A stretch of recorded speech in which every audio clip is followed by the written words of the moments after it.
No, this is exciting. Organic. Okay, to get away from the chemicals. This is something that I heard someone say. Yeah, that's explanation. Right. And that's something about.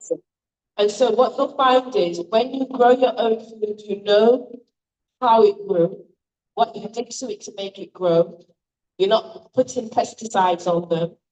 And that is why we say grow your own food. And Trinidad, listen, you've got one of the most fertile, and it's improvement, by the way. Improvement. There is a gentleman that I know called Brad Neely. I don't know if anyone heard of him. But he has studied the soil of Trinidad and Tobago, and he's done quite a few presentations on Trinidad and Tobago.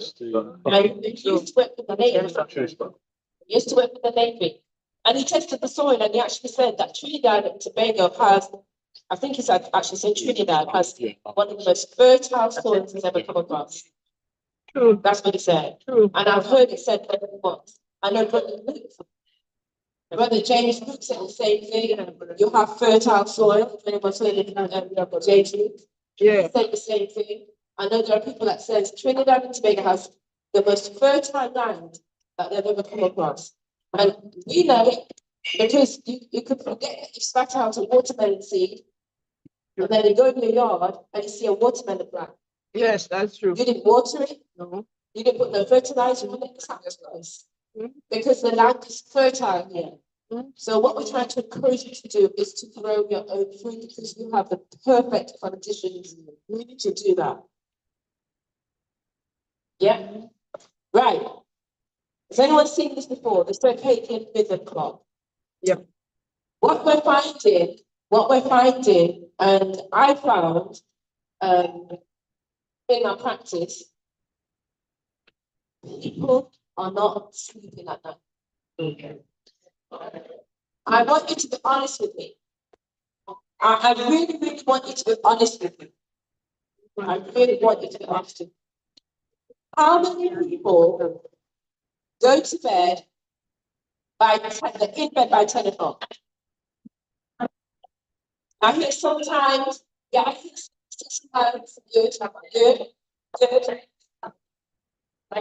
Now, I have a confession to make because I'm supposed to be doing a presentation on the circadian rhythm. And my girls kept me up giggling all night. It was just, it's not right. And it's not going to happen tonight. I told them it's not going to happen tonight. But normally, we're in bed by 9 o'clock. I'm serious. By 9 o'clock. And you know why? You know why it's easy to do that in Trinidad? You know why it's easy to do that in Trinidad? Because you have the biblical timing. 6 o'clock in the morning, the sun rises. 6 o'clock in the evening, the sun goes down and it's dark. Then what happens? Your hormones start to kick in. If you've ever felt it from about 8 o'clock in the evening and you like this, because that's the natural circadian rhythm of your body, telling it it's almost time to go to sleep. Yeah? For those of us in the UK, when they changed that terrible spring forward, fall back, an hour, all 10 o'clock at night, it might be bright outside. That's not normal. Because God gave us the timing to be perfect. Yeah? To go to bed.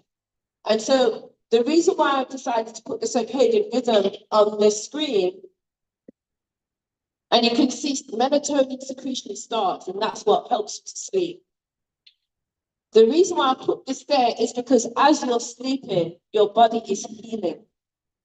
And if you're not getting enough sleep, no matter how many herbs we present to you all this week, the lovely plant-based food that you're eating, the exercise in the morning with Lewis and the team, if that's not happening, no amount of herbs, no amount of plant-based meals is going to help you. I'm telling you that from now. Because your body needs rest.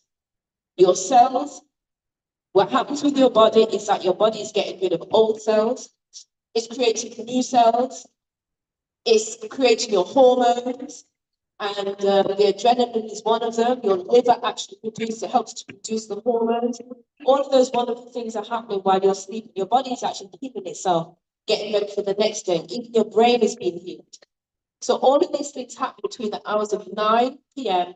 and 2 a.m. in the morning, which is why it's important to go to bed as close to 9 o'clock as possible so that your body can get to do what it needs to do. And the surgeons and the medical fraternity all know it, because as soon as someone has a catastrophic accident, they put them in a coma, an induced coma, to help them to sleep so their body can do what it has to do on the inside to heal. So metabolic syndrome involves having at least 3 out of 5 health conditions that increase your risk of cardiovascular disease, stroke, and type 2 diabetes. It can cause other complications as well. And each condition is treatable with lifestyle changes, and that is the truth. Our body has been so fearfully and wonderfully made, it is actually possible to just make shifts in your lifestyle and habits to help, see someone's nodding with me, to help treat your issue. High blood pressure is one of the easiest. Type 2 diabetes, it is one of the easiest. And then obesity, you can reduce the weight. But there are certain factors that may lead to gaining the weight. So let's continue. Everyone with me so far? Everyone with me so far? And that is what is happening. Metabolic syndrome, you've got high blood pressure, you've got type 2 diabetes, and then you may have a bit more weight around your stomach. They're now calling it cortisol stomach or cortisol belly. And the reason why is because if you're stressed, if you've got heightened stress during the day, you go to bed, you're not sleeping, that's heightened stress. The cortisol has to go somewhere, and it traps itself under the skin, or it traps itself on the belly. Yeah? And there is a link to good sleep, and actually helping to reduce weight or size.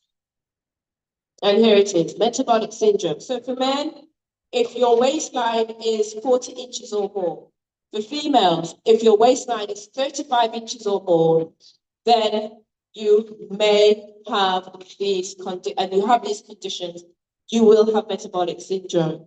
And we have to get that weight, by the grace of God, down. We have to, because what it does, it puts pressure on our liver. You get fatty liver. That gentleman in that picture definitely has fatty liver.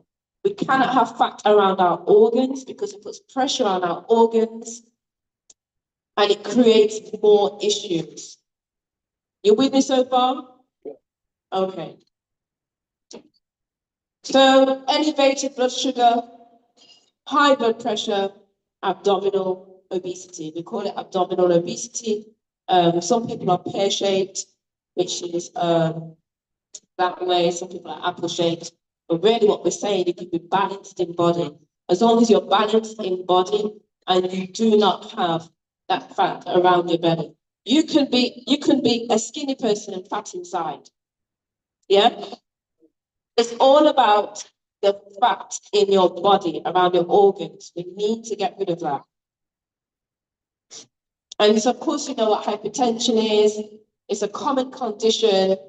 1/3 of the population is an important risk factor in coronary heart disease and in cerebral vascular accidents or strokes. But when you have those 3 conditions, you put a pressure on your liver, you put pressure on your kidney, you put pressure on your heart. And those 3 conditions, those 3 organs are inextricably linked. So if you do have high blood pressure, you will have issues with your kidneys and you will have issues with your liver as well as your heart. If you have type 2 diabetes, you're going to have issues with your kidney and you're going to have issues with your heart and you're going to have issues with your liver. Those 3 work cohesively together. There's a continuous pumping action, and it was interesting when Laverne, and she was talking about the native Indians, and he said bubba, or he said bub, bub, bub. Yes, the heart. And the way you can practice, if you've got a clock in your bedroom and it's a digital clock, and you can hear the ticks, because that's what I do sometimes, that's back home. Practice breathing exercise and try to get your heart to beat the clock's beat. You can try that, like an exercise, because our heart is supposed to be beating like that, steady like a clock. The clocks invented are based on our heart. It's based on our heartbeat. Did you know that? Yeah, based on our heartbeat. So try to practice, if there's a clock, to breathe and try to get to that clock beat. So the continuous pumping action of the heart is fundamental for sustaining life. We can't live without our heart. It's impossible. It's impossible. We have to look after our heart. I think it's Proverbs, it says, guard your heart, but out of it comes the issues of life. So guard your heart, guard it. It ensures the efficient transport of substances throughout the body. The blood circulates oxygen from the lungs to every cell and tissue for cellular energy production. It also delivers essential nutrients absorbed from the digestive system to fuel these cells. So look at this, and I listened to what Brother Noah was saying when he was talking about our body being fearfully and wonderfully made. The human heart, while you're sitting here, the human heart tirelessly pumps blood throughout the body. On average, an adult heart circulates approximately 1,800 to 2,000 gallons of blood over a 24-hour period. That is phenomenal, isn't it? We're not even aware of it because God's designed this body. We don't even have to think, oh, is my heart circulating 1,800 gallons of blood while I'm sitting there for an hour? We don't even have to think about it. It just does it. This constant action ensures that every cell receives the necessary resources to function properly, which is why drinking water is so important. Drinking water is so important because we have to help that blood move around our body and for the cells to get all the essential nutrients. The heart's primary purpose is to pump blood throughout the body. The heart's electrical impulses. Do you know our heart is electrical? We are body electric. We are body electric, which is why, whilst you're here, and I see my colleagues have been doing it, go barefoot and stand in the grass.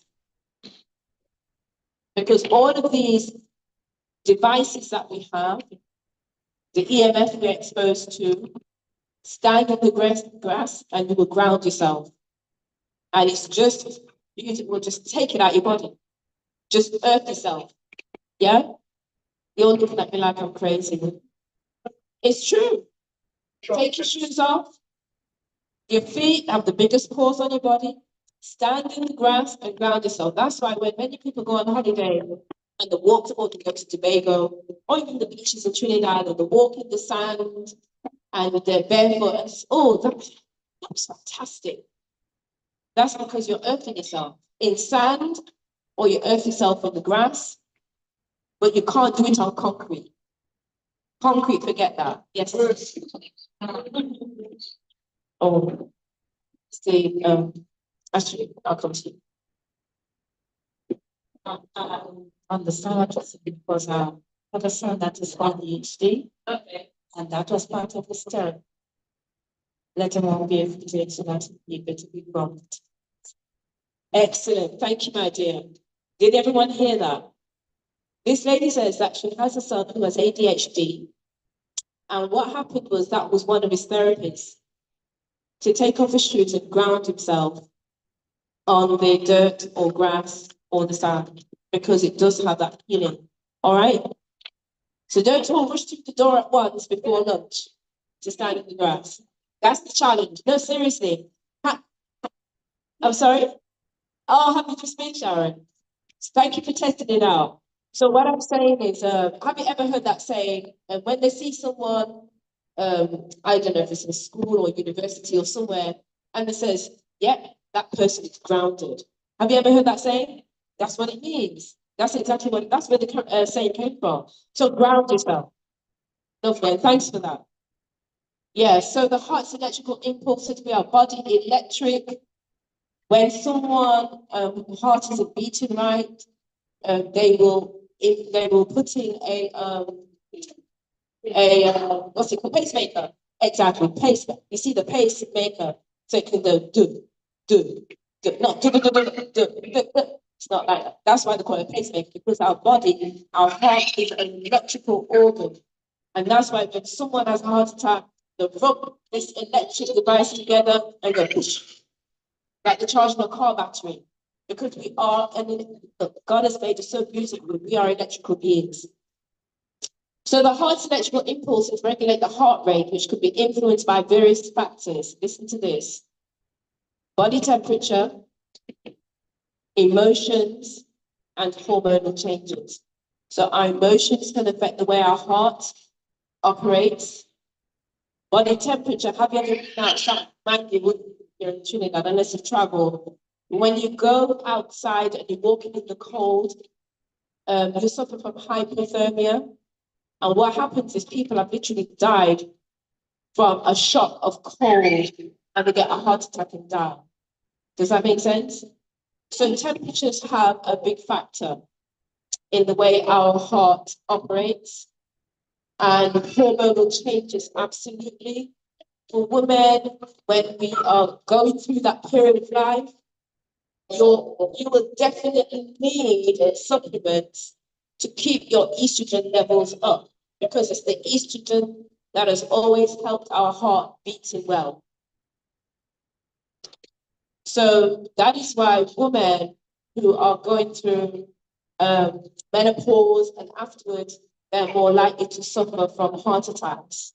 I know of a case of a woman who was just 40 plus years old who had a heart attack. Estrogen. So we need to make sure that we're taking our supplements, etc. And it says, overall, the heart is essential for maintaining life and supporting the body functions, which is why we should be looking after our heart. We should be looking after our heart. So here's this picture. Add years to your life with sunshine. And I had to put that in. Or add life to your years with sunshine. So from when we were a little baby, our minerals and vitamins were starting to deplete. And so what people think is as you get older, it's natural to get sicker. It's natural to get more diseases. How old was Moses when he started ministry? 80 years old. God called him at 40 years old, put him in the wilderness for 40 years, so he could unlearn and relearn. And he started his ministry at 80. He was climbing mountains. So it is not inevitable to get old and sick. It should be get older and stronger. And all you have to do, if you learn, just pick up some great techniques, you will be able to grow older and stronger. And 2 weeks ago, I was at a church in Talpora, and this woman, 85 years old, walked up to me. And she said to me, I understood everything you said. And she said, I'm on no medication. And she was crying. She says, I eat my plant-based food from my land. And she looks so well. She looks so well. 85 years old. 85 years old.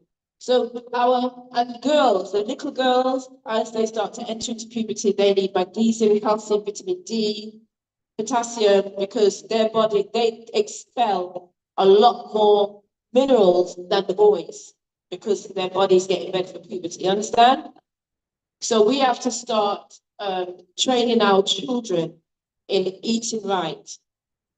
And then so we can live to a happy age well. All right?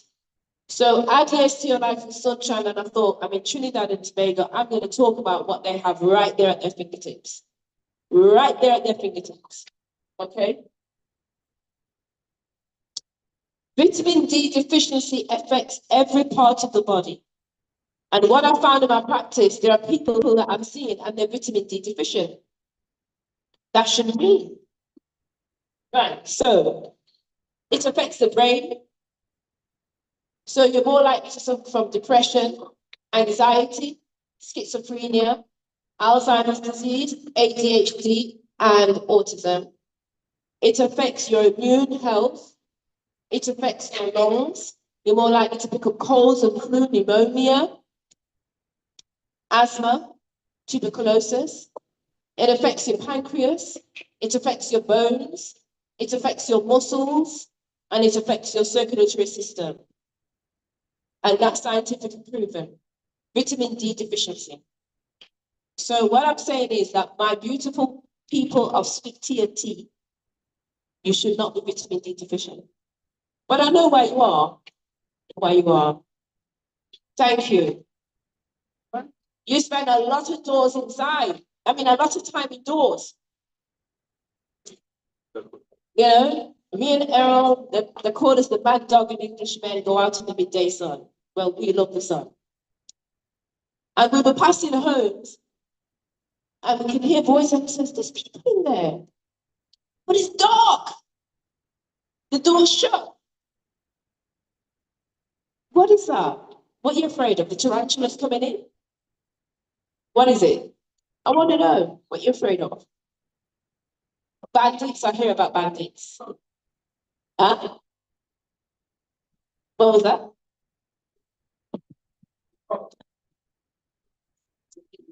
Oh, yeah. Bees, yeah. You draw the curtains closed, but you should be outside. And I'm going to show you when you can be outside, and you're going to practice it while we're here. And I'll practice it with you. I'm going to practice it with you. That's the challenge. So vitamin D deficiency affects every single part of our body. That is why there are some countries that don't have the sun hardly, especially in Europe, and they have the highest suicide rate. I know the UK has one of the worst outcomes for mental health right now. So countries where you find the sun is hard to shine in is where you have a lot of problems. All right? A lot of depression, a lot of anxiety, Alzheimer's disease, all those things. That shouldn't be so in Trinidad. So, the darker skinned you are, the lower risk for skin cancer, but the higher risk of vitamin D deficiency. Yeah? I'll repeat it. The darker skinned you are equals the lower risk of skin cancer, but a higher risk of vitamin D deficiency. Why? Because, like I said before, you're not out of the sun enough. Does that make sense? And so you have to take supplementations like vitamin D capsules, all of those kind of things. You don't need to as much because the sun gives it to you.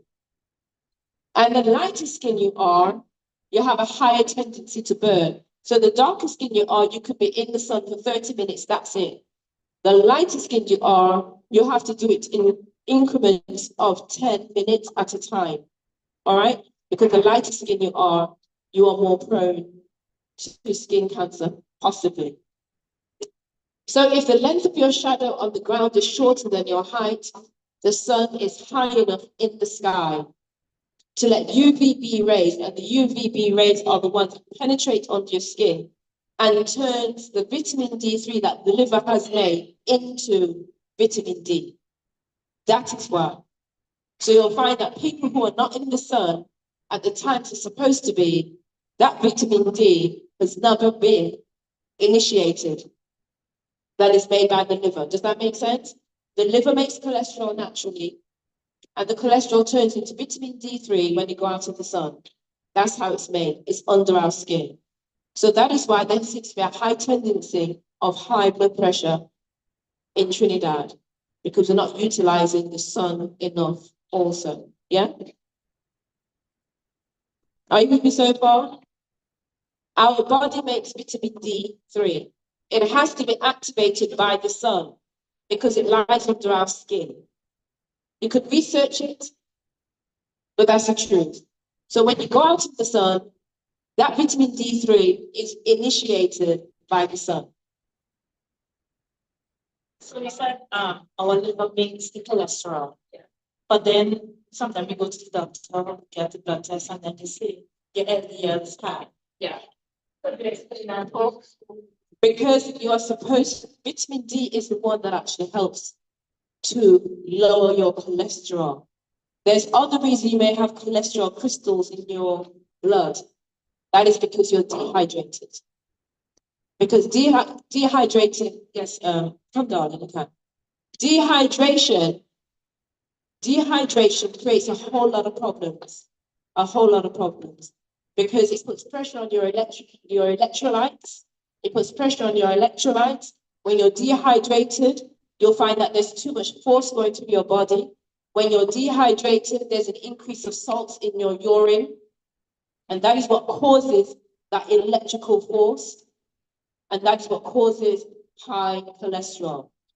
So you have to be hydrated as well. Sorry.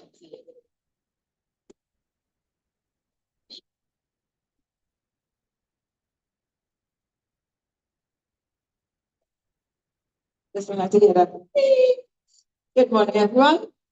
Smile. Smile a while. Okay. What time is it?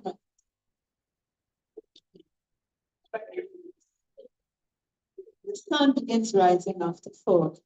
Okay. We don't need to see that. Anytime you leave, when the sun has already risen, you do not get that gift that God gives us that penetrates the eyes even while you sleep. You see this blank curtain? Enemy number 1. That light penetrates, but we are wonderfully made. And we're sharing the information. Just need to think about it and try it out. Take anything, return to it. That's it. Don't say we don't have the light. God gives that blessing every part of the world. We just don't have enough, and that's why we have to go up to the sun more. When we're in different parts of the world or turn of our skin. Yeah, right. So that just about it. Those of peace. Is there anyone here who does night shift? Yes, okay. Okay. You right. So you would know people, you would have clients, right? If they work at night, ask them when they come home, rest for say 3 hours. Get out in the sun, have a meal, eat again. Do not eat while you work. Try that for 21 days and you'll see a great improvement in your things. I just want to. Okay, thank you. Thank you, Laverne. So vitamin D production, UVB rays is normally between the hours of 10 a.m. and 2 p.m. And I know there are some people who says, well, they told us we can't go out in the sun at midday. But if you don't want to go out in the sun at midday, you can still have 1 o'clock to 2 o'clock. You understand what I'm saying? Between the hours of 10 to 2 is when the sun is at its highest point. The highest point, and that is when you go out into the sun, outside into the sun, and you activate. Vitamin D production is also dependent on latitude and season, and those who live closer to the equator, like my brethren sitting here, you live closer to the equator where the midday sun is high in the sky, so you can, because it's high, it's not low. Does that make sense? It's when it's low that is an issue. When it's high, it's further away from you because you are closer to the equator. You get this throughout the year. You can produce vitamin D year round because you're closer to the equator. Okay?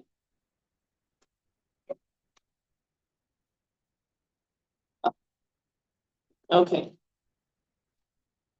And we're going, for those who want to experiment, we're going to go out there so I can show you what your shadow looks like. All right. So sunlight exposure has been utilized to cure disease and improve health throughout history. Do you remember what happened when it was the pandemic? Okay. So what happened? I'm sure I know what you're going to say. What did they say? Stay indoors. Isn't there something wrong with that? There's something fundamentally wrong with that. And all we did was say, okay, right? Because they knew or they know, the scientists know the benefits of the sun. My brother-in-law in the UK, he worked in the National Health Service for decades. And you know what he said to me? Because he was there for a long time, Sharon. He actually started working in the NHS from the age of 16 years old and then worked his way up. Do you know how the hospital used to take care of the patients? My goodness, they used to wheel them outside in the sun in the UK. They used to wheel them outside in the sun to cure rickets, tuberculosis, eczema, cancer. There are studies out there. I think it's Switzerland. Switzerland would use the hills and open up their clinics, and you can see all the time pictures of them lying on the hospital bed with the sun coming through. There's a lady who was diagnosed with breast cancer. This is the estrogen-based breast cancer. In the UK, that is. And the therapy, Laverne, that we gave to her was that Errol was the one who built the enclosure. Remember, Errol, you built that enclosure? And the therapy we gave to her was not just the herbs. We plastered her body with clay. Plastered from head to foot with clay.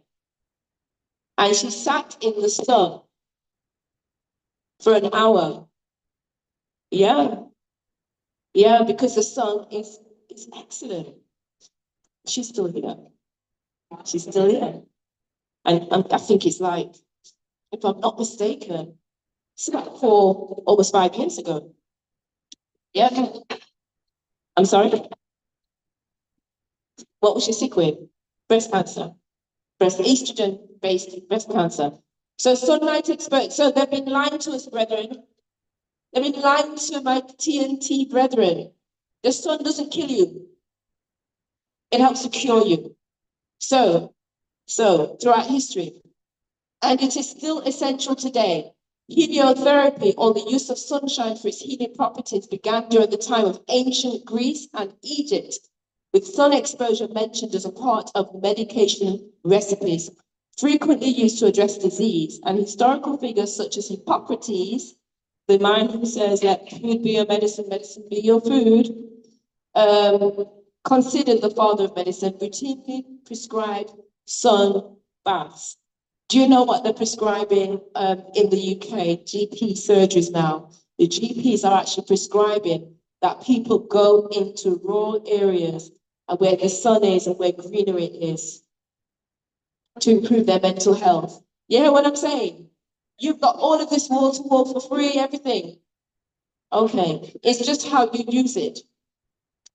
Florence Nightingale, considered the founder of modern nursing, which means there must have been an original nursing before the modern nursing, which was very sickle. Anyway, we're not going to get into that. We're not going to get into that. Okay. Observed that her patients in hospital rooms facing east recovered the fastest and stated, it is the unqualified result of all my experience with the sick. Listen, that the second only to their need of fresh air is their need of light. Fresh air followed by the sun. And that it is not only light, but direct sunlight is what they want. Bodo. Have I convinced you? Am I convincing you? Okay. Listen, I said, oh, I'm coming to you, Elder Ed. You know something, Wisdom Sharon, Elder Ed? You know something? It's kind of strange, and I'll tell you why it's strange. We have people from Europe. Europe flocks to the Caribbean and spend 6 months in the Caribbean. Am I right? Okay, they leave their cold country and then they come to your hot country with wall-to-wall sunshine, and then you stay indoors while they're outdoors in the sun. It makes no sense to me. Makes no sense to me. You're running from the sun, and they're running to the sun, and spend big money to be in the sun, so they can get their 6 months worth of activity and go back to Europe. That's not making sense to me. Oh dear. So look at that. If you have high blood pressure, oh, sorry. Go on, Elder Eddie. Yes, sister. I may sound like a radical, but I tell you plain. You understand? You mentioned with COVID and the so-called health that they bring forth Yes, to the planet. yes, And with what we do, we put our trust in WHO yes, and wicked men like Dr. Fauci. yes, You understand? Yes. And then realize that it's deception on earth. it is. And that is why our message is Yes. a follow message. Absolutely. It's a different message. It's a different message. And had we been really following what God tells us to do, we'd have been able to produce Yeah, a proper light towards the earth. yeah. And we have to brace ourselves because they ain't gonna stop. And might say that they will not stop, they will come again. No, until popular cities are That's right. brought to ruin. It's true, and we have to take it seriously, because if they were using if they've been using this system for centuries, and we know that there are European hospitals, especially in Switzerland, that still operate that system today. I mean, think about it. Where did God place Adam and Eve? In a garden where the sun was shining. So we have to really start thinking, and it's almost as if, as Paul said in Romans chapter 12, we're going to have to renew our minds and get back to the original.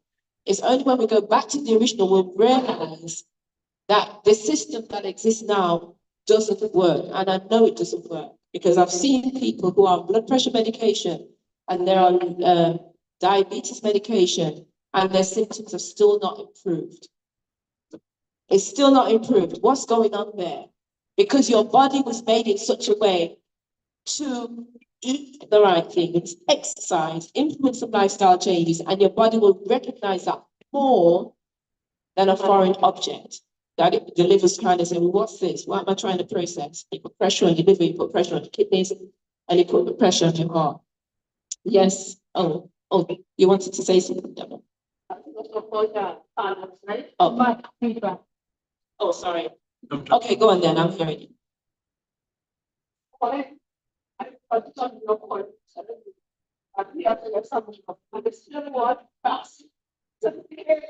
No, I can't. And where is this in New York?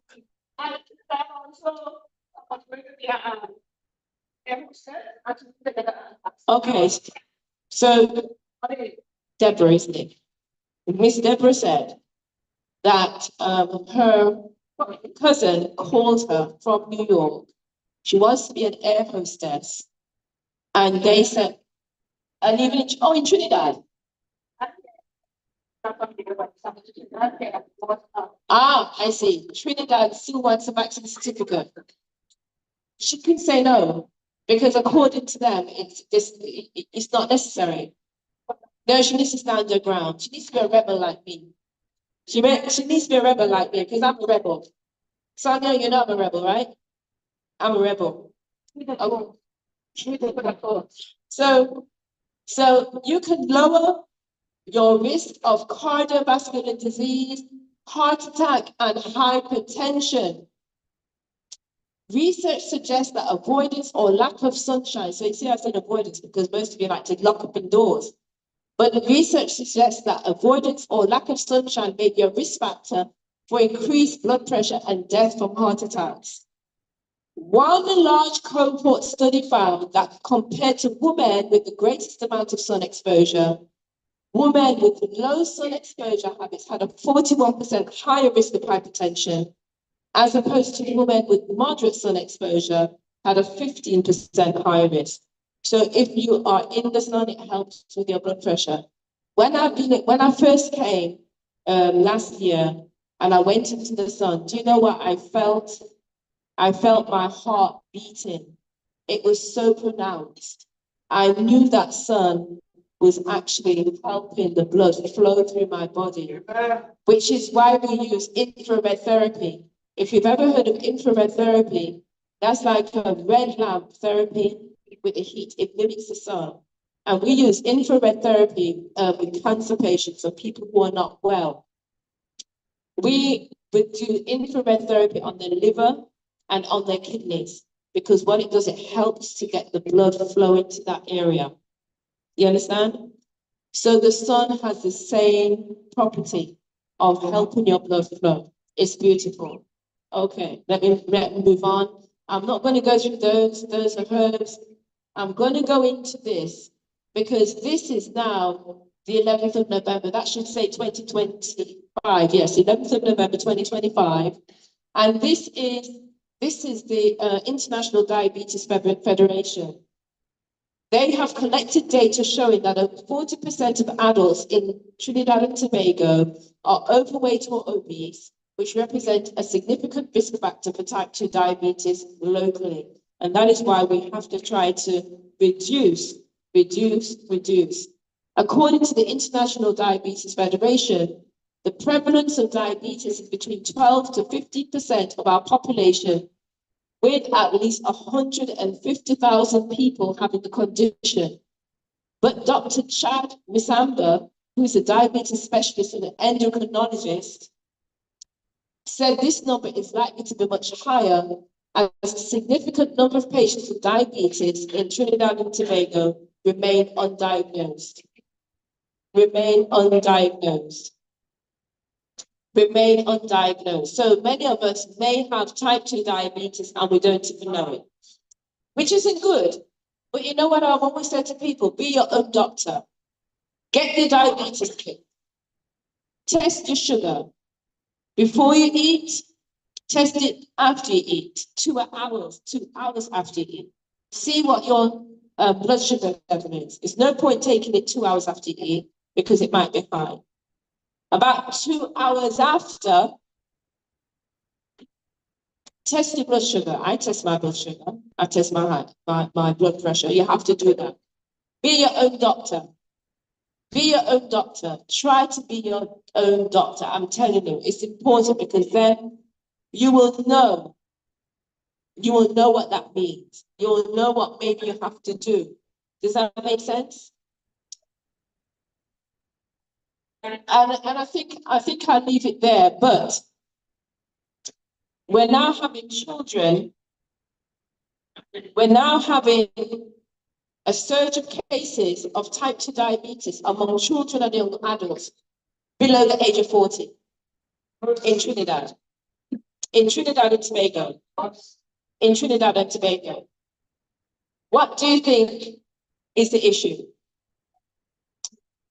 Diet, lifestyle, the fats of the food, the poison that they're giving them. You pass KFC, it's the longest queue in town all the time. No, it's true, it is. And you know something, I get it. Because I was talking to someone last year. If we tell you, you have to eat more nuts, seeds, and grains, they are expensive in Trinidad. They are expensive. If we tell you to cut out eating meat, which that's another topic for another day, try to eat meat. Genesis 1:29 meat. But what I'm trying to say, we get it and we understand that. But there are things that grow very freely in Trinidad that can treat your type 2 diabetes. Green fig, that's complex carbohydrate. That helps to control the insulin. Bitter melon, excellent. I've been using it quite a lot on people that I see when their sugar is spiked and they use bitter melon. But you have to just be careful of how you use it. You have to check your blood sugar because it can really drop it down. It's that good. It's even good for cancer, bitter melon. Yeah. So what we're seeing is a surge of cases, and we don't want our young children to have this because we want them to be well. And when they have it, and when it's not diagnosed, or when you have type 2 diabetes, as if it's a trophy, yeah, my mom had it, my dad had it, my brother and sister had it, all those kind of things. No, no, no. Genetics load the gun, and it's a lifestyle that pulls the trigger. And my mom had type 2 diabetes and high blood pressure. And now I have sisters and brothers who have high blood pressure and type 2 diabetes, and I don't have it. So you don't have to have it. Why do you want to wear that coat? Yeah. You don't have, well, my mom had it and that's it. No, because what I'm going to tell you is this: if you have type 2 diabetes and you continue to live with it, it's going to cause organ failure. It's true. It's too much pressure on your organs. One of the organs that will go first is your kidneys. Your kidneys. And that's why we're saying try not to put too much pressure on your organs because it affects your kidneys, it affects your liver, it affects your heart. And there's no getting around it. Addressing some of the biggest misconceptions about diabetes, Bisamba explained that many people believe they have nothing to worry about if they feel well. So they have it, just feel, oh, well, I'm fine, there's nothing wrong with it. However, he cautioned that elevated blood glucose levels over a prolonged period of time can cause organ damage, even in the absence of symptoms. Even in the absence of symptoms. He added that another common misunderstanding is once medication, particularly insulin, is started, it cannot be stopped. And this is your diabetes specialist and your endocrinologist right here in Trinidad and Tobago, hot off the press. He says, although this is true for some patients with advanced diabetes, others have been able, listen to this, for those of you who are on it, others have been able to come off medication with, listen to this, the appropriate lifestyle measures, including dietary changes, increased physical activity, and very importantly, weight loss. There you go. And that's a leading medical diabetes specialist right here in Trinidad and Tobago. Sharon, have we got the, yeah, I've got like the 8 minutes. Sharon, there's a gentleman at the back. Yeah. So can you see that? Lifestyle changes, losing some weight, exercising, dietary changes will help. All right. And I know that there are people that have said to me, Joan, so how do I do it? I want to lose weight and etc. etc. etc. It can be done. It can be done. Absolutely, it can be done. It can be done. There's nothing that can't be done. Yes, sir. Yeah, morning. Morning. Use that stability on what you mean. Oh, sorry. Genetics rules the clock. Lifestyle is tricky. Yeah. So it's become an education. Yes. Most of us. Yes. Some of us don't even understand it. Right? Genetics rules Load the clock. gun. So Lifestyle was tricky. Genetics, if you are born with a predisposition disposition. towards a particular disease. Yeah. But a predisposition doesn't condemn you No. to have to get in that disease. No. Now, all you're talking about here is, and you're wanting this to bring it in our mind. All these things we call diseases are not diseases. No. They're conditions. Yes. And what is causing the condition? Not getting enough sunlight, not getting fresh air. These are the conditions we need to change. Yes. Because I've seen it so many times in my practice Mhm. that people are totally healed in such a short time that the doctors are shocked, Yes, right? yes, absolutely. Let me tell you, you said just now that some people think you're a rebel. But you're not a rebel, you're revolutionary. Yes, Right? You're changing the way people think. yes, absolutely. Because transformation begins with the thinking. The mind. Right? And all that we learn here is of no use Mhm. except within that land. Amen. I like that. Preach. Yeah, you know something, sir, you're absolutely right. It is about reconditioning and rethinking that I can do it. I can actually make a change in my life. And that's what it is. That's what is needed. A change of mind and a change of thinking. Absolutely. Amen. So this gentleman, Eli Lilly, his company still exists. All drugs have side effects. He said a drug without side effects is no drug at all. Can you imagine? One of the biggest pharmacists. A drug without side effects is not a drug at all. I just thought I'd put that in. So I've only got 5 months now, isn't it? Okay. So I was going to go through all of this, but I'm not sure that I want to. And the reason why, well, actually, let me go through this, and then I'm going to finish. You have garlic. Garlic balances the amount of sugar in the blood by producing more insulin. Not many people knew that garlic can do that. It's also good for high blood pressure. Bitter melon I mentioned, regulates blood glucose. You could take it, chop it up, put it in a blender, 2 cups of water, blend it up, strain, drink it. That's what you could do. And you can do that in a shot glass 2 hours after you eat. Question. We were just saying that if you use 3 to 6 cloves of garlic per day, how helpful it would be. If you use lots of garlic in your food, the equivalent, or are you saying that we should eat 3 to 6 cloves of that garlic per day? Let me just go back to the slide. Let me go back to the slide. Okay. Yeah. Yeah, 3 to 6 large cloves of garlic per day. So the question is, should we put it in our food or do we have it separately? It's actually separately, eat it, not in your food, because you start to lose the composition. You start to lose the benefit of it if you put it in your food. Although if you have a salad and you chop it up on your salad, that's just as good. Grate it on your salad. Oh.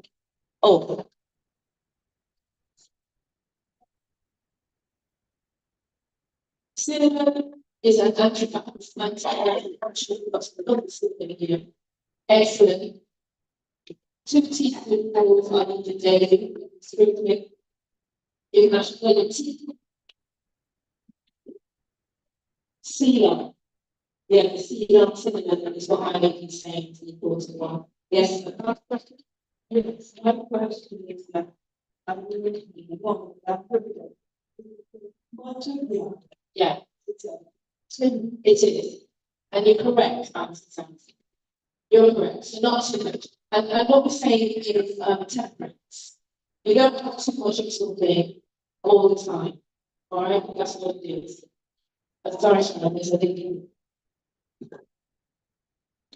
You know, with regards to the garlic, I've had the experience, and I think members of my family had the experience.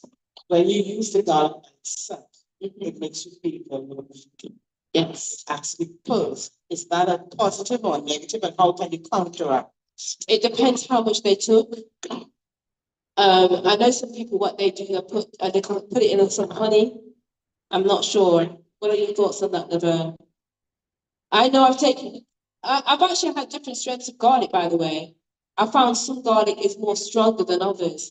And when I take it, I have to stop, maybe take a sip of water and wait a little bit because the potency of it is so strong. That Laverne. I've only got 2 minutes.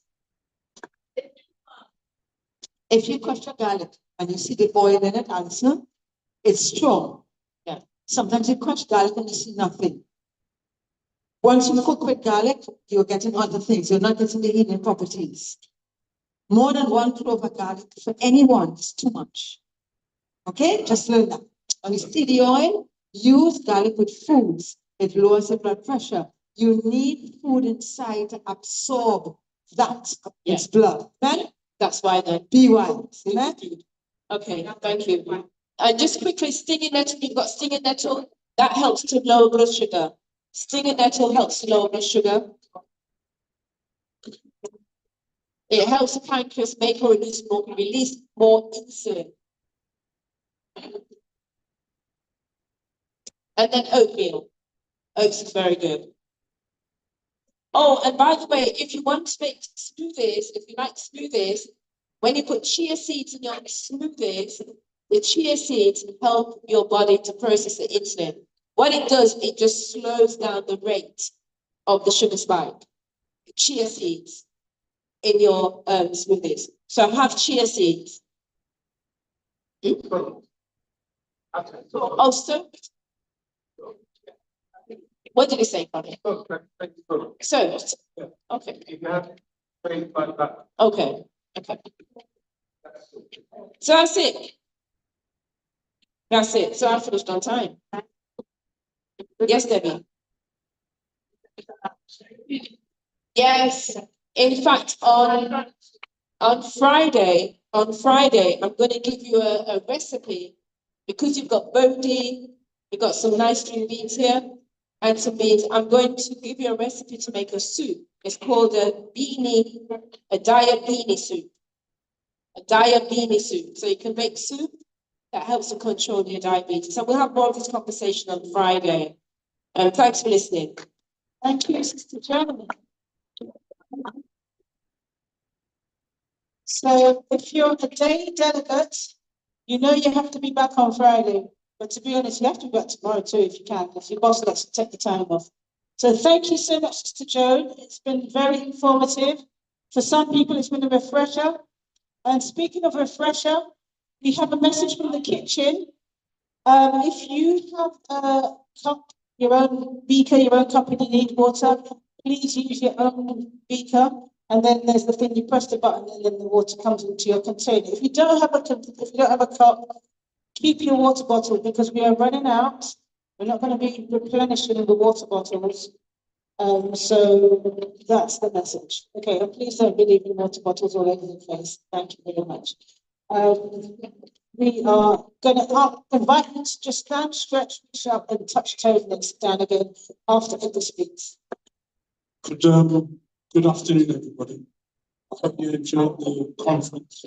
I'm going to ask Colin to come forward because we would like to get some feedback from you from the conference. And Colin will explain. I've also got a box here for all those that don't have like a mobile phone. So you can just put this paper, and you can put your comments on it, but Colin's going to explain. Thank you, Edgar.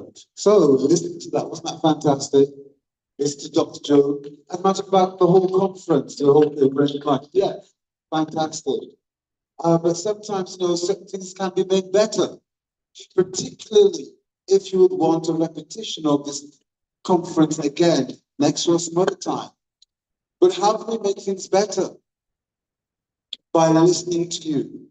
Your feedback is crucially important to us from every little detail.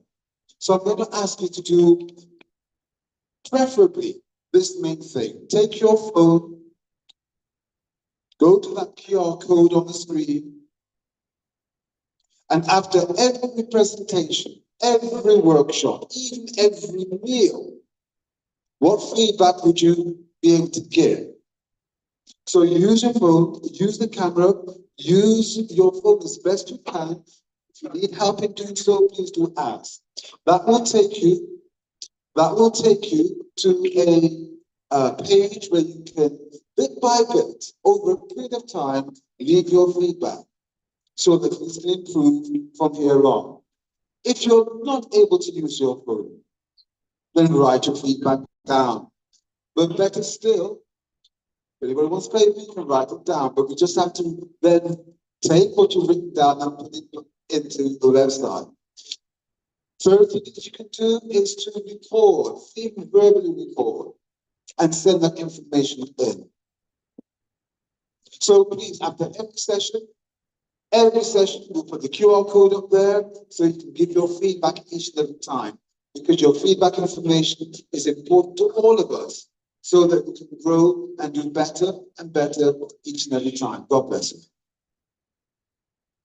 Thank you, Brother Colin, for organising that. We really appreciate that. So, we're going to change over laptops.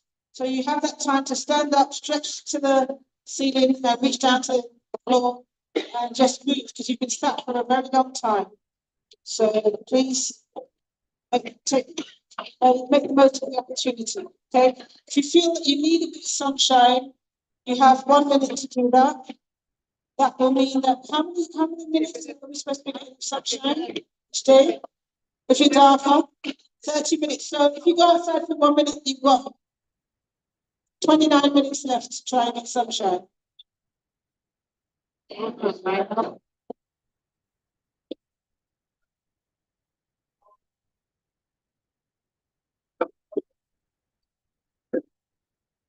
That's about my brief.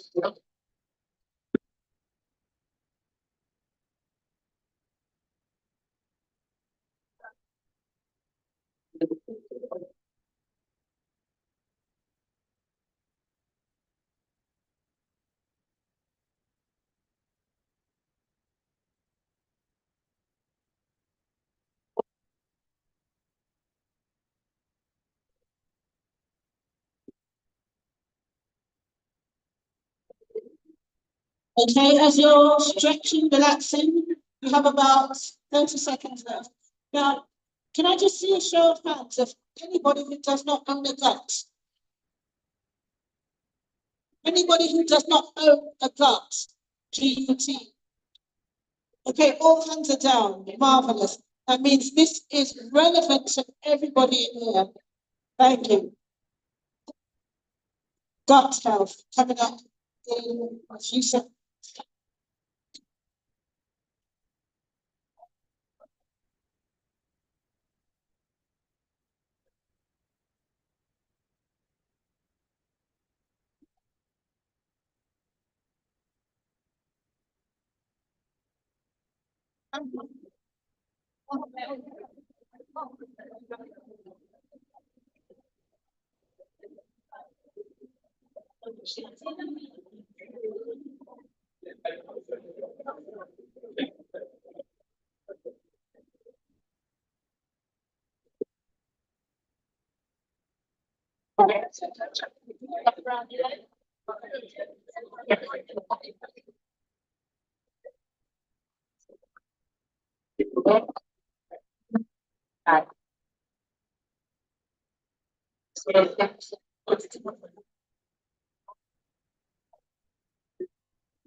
Okay, I can see some people stretching, some people making use of the sunshine. Can we all be seated now, please?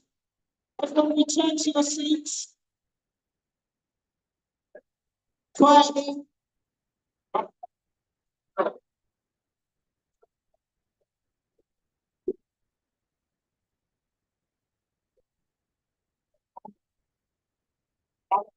Okay, let's quietly sit down as we await another amazing presentation described by the author.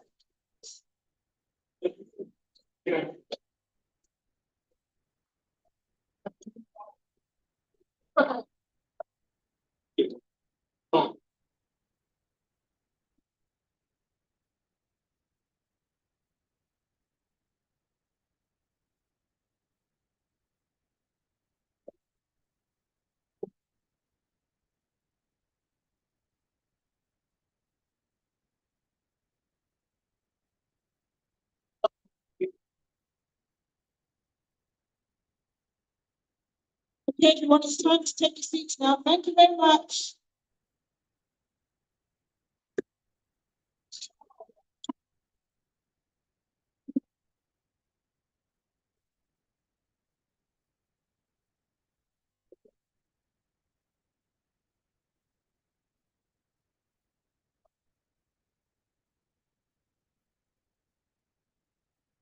So just a clarification for the QR code. If you're all listening, a bit of clarification for the QR code. When you go on there, I hope you're listening. Everybody. Okay, quiet now, please, everyone. 5, 4, 3, 2, 1. And now, please, everywhere be quiet. Let's get out here. Okay, right, so this is for your benefit, not for mine, okay? So I'm just sharing the information. If you haven't heard, well, sorry. Right, so the QR code, although Collins has asked us to do this after every presentation, you may find that there's questions on there that are relevant to presentations that you've not yet experienced. Or maybe you're going to have a therapy session that you've not yet experienced. You can go into the QR code as many times as you want. So if you've not yet had the cooking demonstration by Janine, for instance, by Plant Easy, and you can't comment on it, but comment on what you have experienced. I'm sure that makes sense. So, and the other thing, please, everybody, let's be respectful to everyone. Thank you. Right, the other thing is, if you have your phones with you, your devices, these things, there is a silent button on there. It's very disruptive to the presenter and to the other listeners, and I'm going to have to do mine too, okay? Although I don't think I'm getting any question. But yes, please remember, silence your device. Put it on vibrate if you have to. There's an emergency reason why it has to be on. Other than that, just use it for recording and taking pictures. Thank you very much. Okay, are we ready for a cohort workshop number 2? I don't see Sonia, but okay, so everybody, please give your attention to our next presenter. And I'm sure Sonia Bard will tell you what it is that she does, because I just say she knows a lot about food and nutrition, and there's a word beginning with H. Yeah, that word. I know, it's holistic, something to do with H and food.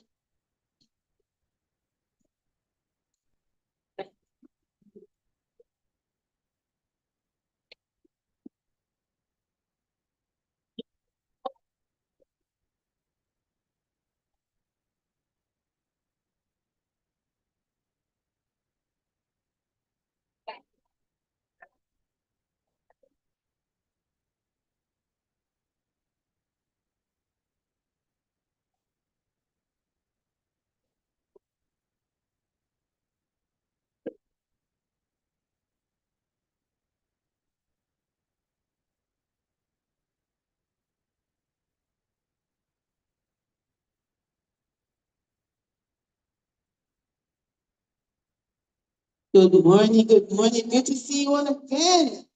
Good to be here. One big smile, let me look around the room. And we all get to be here again. Wait. Yes, fine.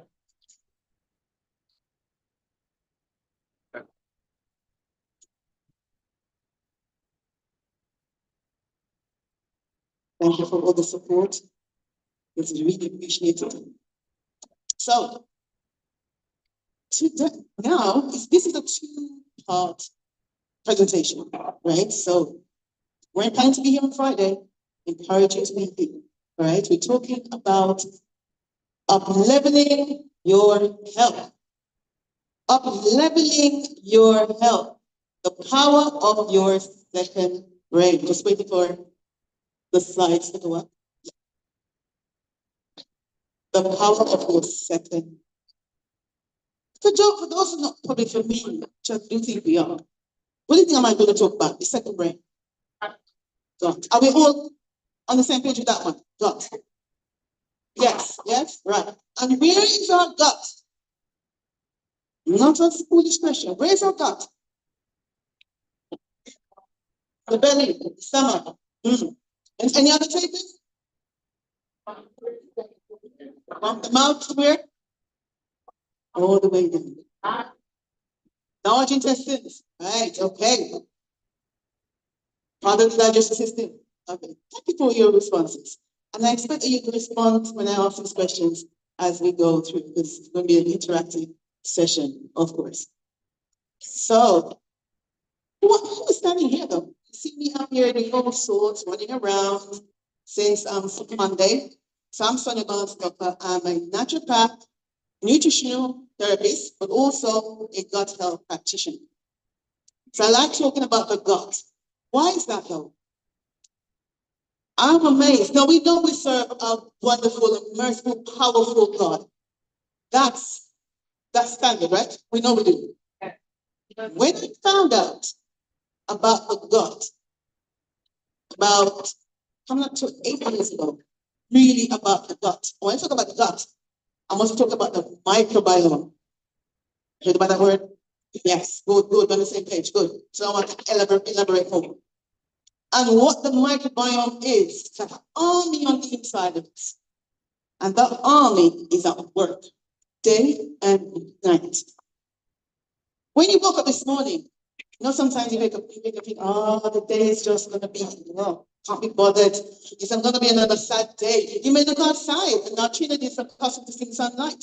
When I arrived here on Friday, it's like, okay, Saturday morning, it's overcast. Sunday, overcast. But it's not normal for Trinidad, from what I've heard. And that impacts on some people. It's clothing, it's the beginning of my day. Not only that, the food you're eating, whatever you put in your mouth, on your fork, on your knife, on your spoon, fork, or knife, feeds them. There are over 100 trillion microbes in the gut. And if I can relate it to a beehive, you've got bees. You know, you have the worker bee, the drone, and the queen. But they're all there for very different reasons to carry out their function. Equally, those microbes or fungi or virus that's in the gut. So we just need to look at how to level up, but through the second brain. So irrespective of where you are today, when I do this presentation, I want you to stop and think, where is my health right now? At what level am I at? You've come to spend a week with us. All right, where are you? There's no finger pointing. Oh, you should know better. No, wherever you are, you're gonna excel from. You're gonna up level from where you are. Okay.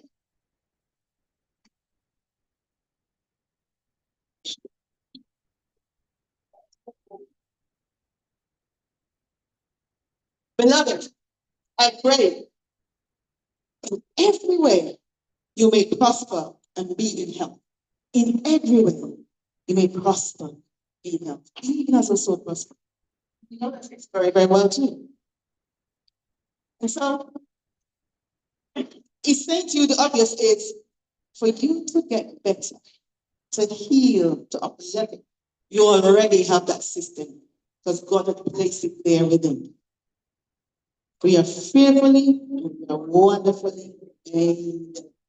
And when we say that with those words, they just run off our lips. Oh, yeah, fearful. No, we are fearfully and wonderfully made by God.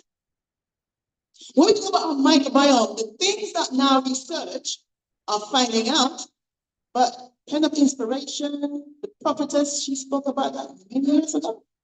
Many, many years ago. Now, second brain, spoke about that. It's over 100 million nerve cells, more than your spinal cord. All right, we're going to delve a bit deeper. Our body is a temple, we know that very well. And so what we do with our body says, do you know that your body is our temple unto the Holy Spirit, who is in you, whom you have received from God? So what we do with ourselves, what this vessel, what do we put on it, in it, around it, our environment? It's temple, sacred. Therefore, honor God with your bodies, caring for ourselves, not vanity. Take yourself, taking time out, and that's why you've taken time out of your busy life to be here this week. So you want to so Social media talks about, there's lots of trends out there. We want to go back to what the Bible says. and what kind of inspiration have encouraged us to be on. So the gut is the only organ that can function completely independently of the brain. That's right. It contains over 500 million neurons, more than this one. Of course, your gut microbiome is unique to your fingerprint. So how many of us in this room, roughly what? Jordan? No, 80? How many of us in this room? We have a very different microbiome. That's the power of God. Your fingerprint, when you do a fingerprint, that's you. And so your microbiome. And sometimes it shouldn't be a shock to us when you hear someone say, oh, when I eat tomatoes, my knee hurts. If you eat tomatoes, but tomatoes are God's food. So how can you hurt your knee? What are you doing? Garlic. Garlic is powerful. But I know if I, this child, eat as many garlic I know I should in a day, I'll suffer. You know why? That brings me on to my story. Here comes a beautiful, bouncing baby girl. 19XX, want to my age. And this baby, her mom was, I asked my mother as well to explain this first, but it was me. And she had me on 25th of December, 19XX. And I gave her, she said I gave her trouble. But it's not me, it wasn't me. It's the lifestyle she was living. I was such a big baby, 13.5 pounds. There's no way she could help me naturally. Absolutely no way. And back then, we had to cut her. And she had a big, even now, she has a scar to show me. So when, when you would have noticed it, you see, you caused this pain back then. But anyway. And so it meant that I was born by C-section. Any other C-section babies in this room? Maybe not. I met one lady last year at Kettleby, and she said, wow, I never knew I'd met some, and she's older than myself. And she could identify with the symptoms that I've identified. And I'll show you. So when it comes into sulfur foods, like onions, your garlic, your leeks, your cabbage, your broccoli, those are food that God has given us. But us people have to be very careful of them because we don't break them down. And that's a genetically which are born that way. Because those microbes are so crucial. That's why when you have a natural birth, if you got any daughters, granddaughters who are pregnant now, encourage them to have a natural birth, please. This nowadays need to have this C-section is not good. Mind you, knowledge has increased, because the Bible says, and Pen Inspiration said, the knowledge will increase. When they now are swabbing the mark, sometimes women are in difficulties. They have to have a C-section, or else it's life or death. So they'll swab them and rub it on all over the baby so that the baby can get those microbes. That's how crucial this is. So when you're thinking about sometimes you're eating well, you're trying to do your best, but that you're just not making that change. It could be weight loss, it could be anything. The microbes, they're running the show. They're treating to them inside of us. And some of them are there, they're dormant by what we're eating. Our environment. I mean, Sister Joan, thank you so much for your presentation this morning, because it impacts. And what you're saying is gold. And being out here in Trinidad, even the very sunlight help those microbes in the gut. So we don't want to run away from the sun. And I'll say here, one size, that's what I'm saying, the one size does not fit all. It has to be, you know your body, as Sister Joan says. Be the CEO for your body. Know your body and what's right for you. How are you going to know that? Do some research, speak to people who you may think, okay, they may understand a little bit better than I do, but it's your body. So you answer right. You ask the questions, and you must definitely get the answers. So we know the gut and brain axis, what runs from the top here down to the stomach. And let me just say, a lot of individuals will think that the mental illnesses, the headaches, the migraines, all the illnesses, the depression, the anxiety, is all here, but 80% of it comes from the gut. Those microbes, what are those microbes do? If you have high blood pressure, you're diabetic, they are microbes specifically that aligns with those conditions. So if they're dormant, that means you'll be doing a lot of hard work, but not seeing the benefits of it. So we talk about, we more discover all of this here. And now the scientists are also now saying that they have probiotics to help to treat mental illness. But God says, work on the gut. Does anyone exist? When the gut, the stomach, everything goes from there outwards and upwards. So, so talk about the nervous system. The vagus nerve. Now, I'm not quite sure of the highway, the name of the highway here in Trinidad. I should know because I asked the driver, but I forgot. But let me just say for England, I know very well. We have the M1, the M6, from south to north. There's various for the M42 for those who are drivers that can relate to what I'm saying here in England. But the point is, we have north to south, south to north. And there's times that we want to get from London to maybe Birmingham or Manchester, and we've gone off the pathway to try to cut corners. And sometimes they up in traffic or tiny roads that slow down the journey. And the point is, we need to understand what to do first when it comes to healing the body, for the body to heal itself. What are the nutrients are we looking at first? And so God places the seeds of healing inside the body He Himself has created. Healing. The surprising connection between Parkinson's and the long COVID. There's so many individuals I know, a very dear friend of mine, and her dad has Parkinson's. And that has just developed in the last 3 to 4 years. Really, really bad. And it's all with the connection of, that's a brain illness, of course, but all the impact on the gut. I think anyone here who has children or dogs, or you try to recall information, and you want child number 1, but you may have 4 or 3 children, you go down the whole list. Susan, Mary, no, Paulette. Hands up. Yeah. Let me tell you something, folks. When you start doing that, don't take that lightly. No. People say, no. No. Now, we all look different. I understand that. But no, I think Sister John spoke about this morning, but most of you do.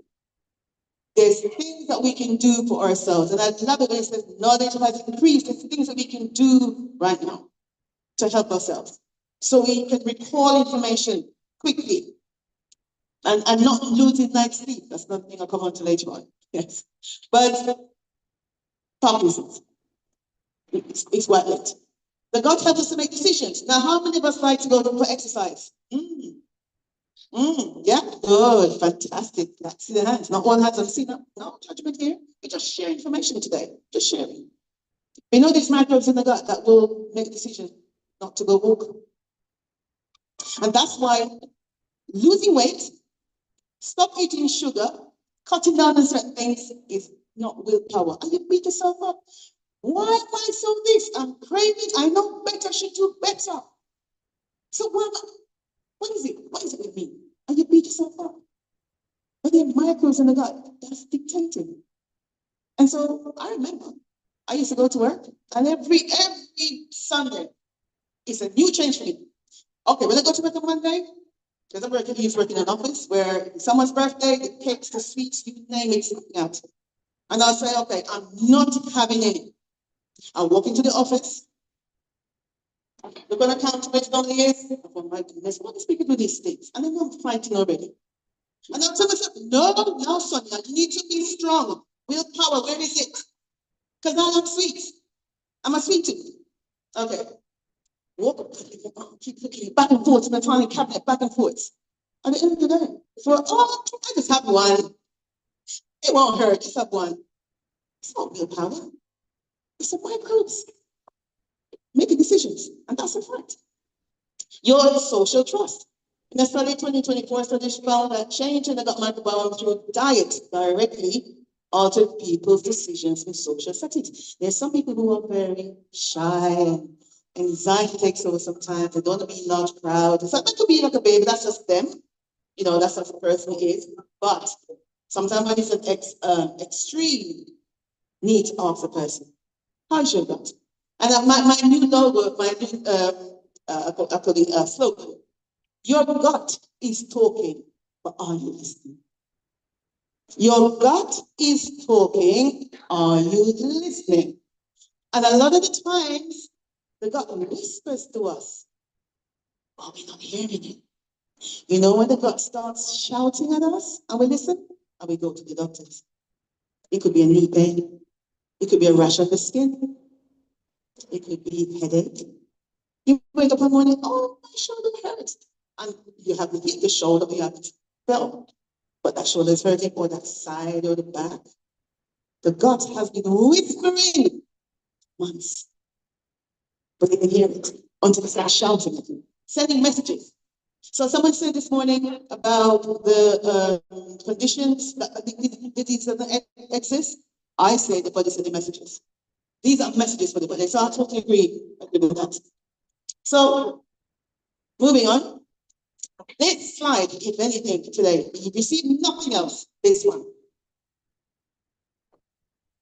Digestion must not be overlooked in anything you're doing. Half the time, we are experiencing symptoms and illnesses, gone to the doctors, whether it's a thyroid issues, it's hypothyroidism. My perimenopausal woman in the room, you're between the age of 40 and maybe 48 right now, you're still cycling. My postmenopausal woman here now, from your maybe 50s up into your 70s, 80s in this room right now. You see this?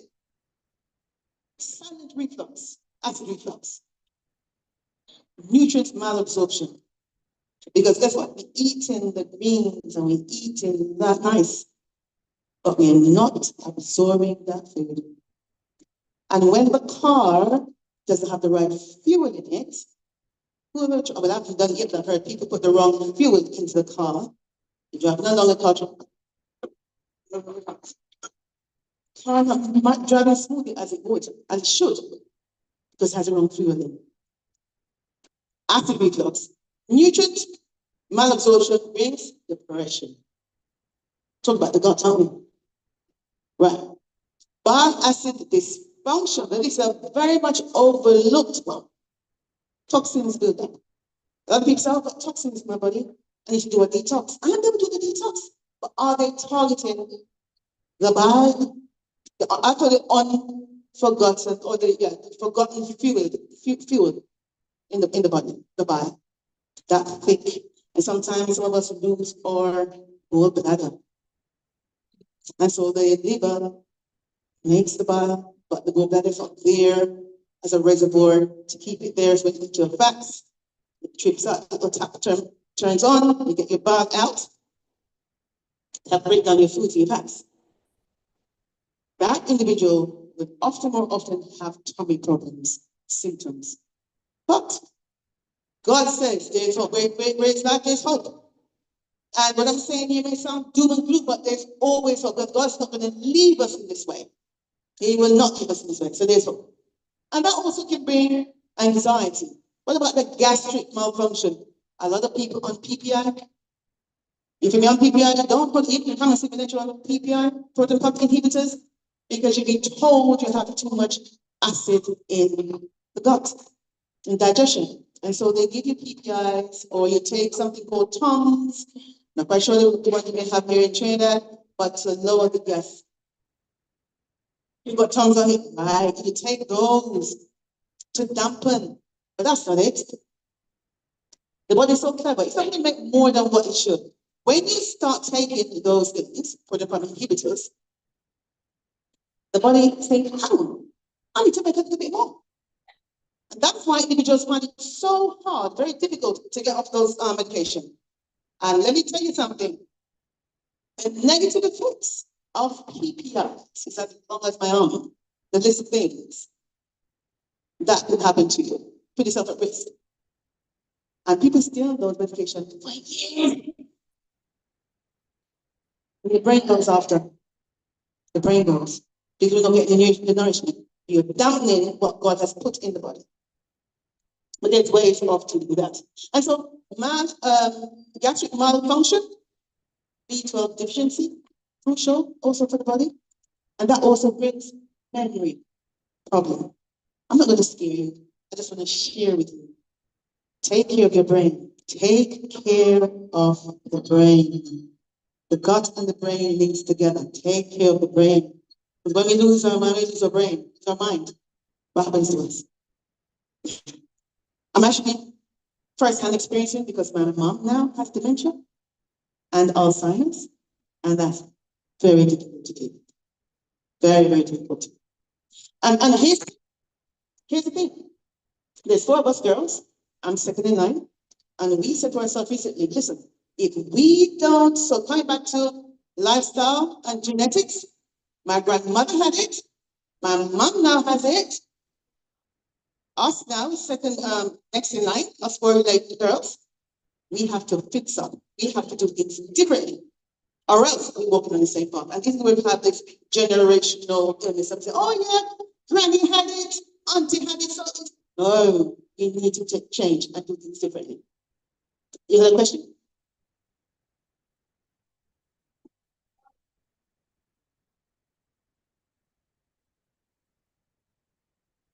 Are you saying to us that you notice 3 missing links repeat?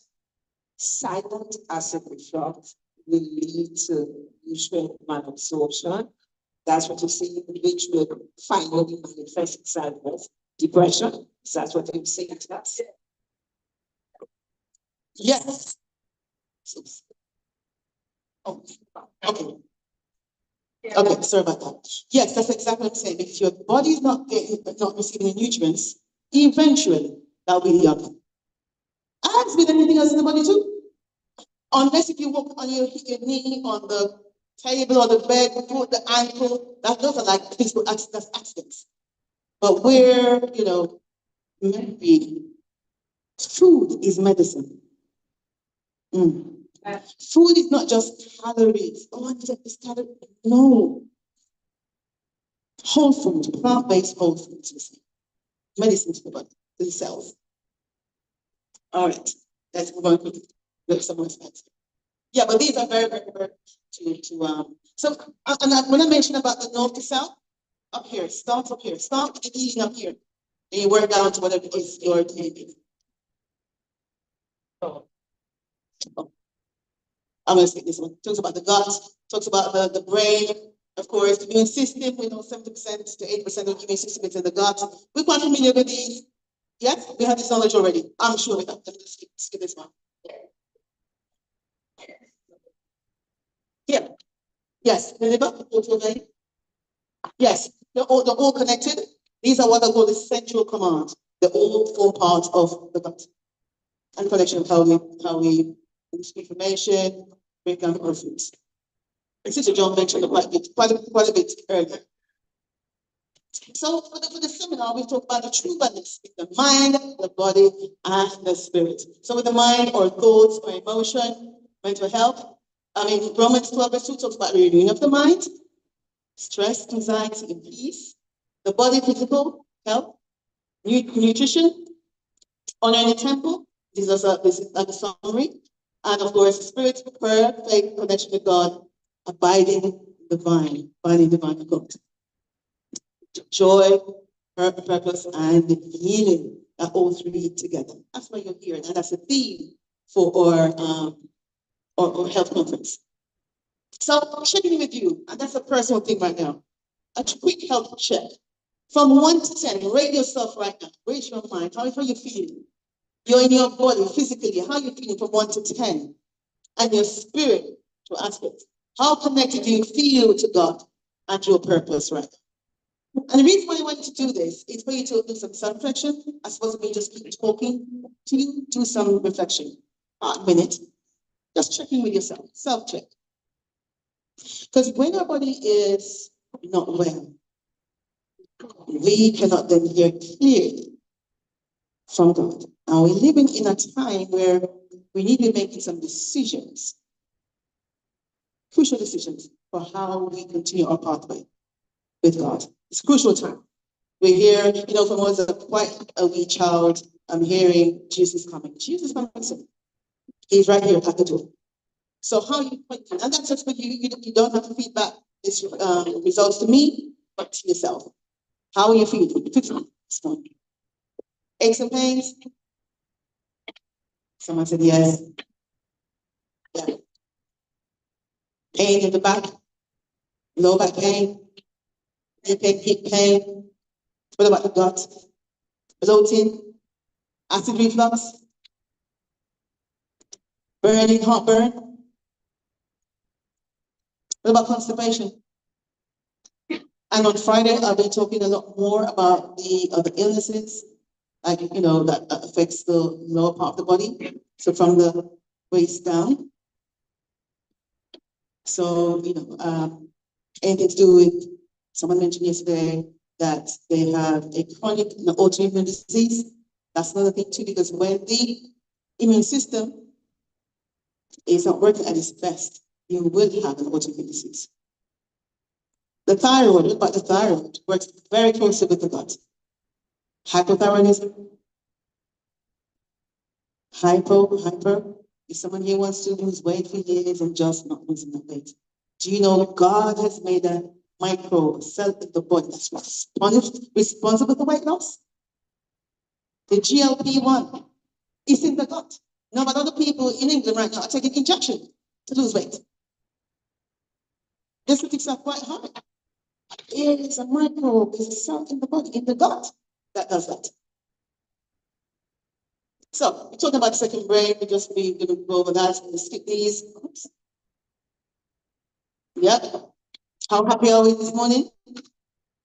90% of being happy and smiling is in the gut. It's in the gut. And here's the thing. Life, there's a term now, we probably overuse, life is lifing, which means troubles and trials all around us. But there needs to be a time where we be in the trouble, but we know that there's God there with us. He says, fear thou not, I am with thee, be not dismayed. I'll strengthen you, eh? The going is tough, you know. Let's not sugarcoat that. It is tough. Right? And as Grandma would say, it will only get tougher.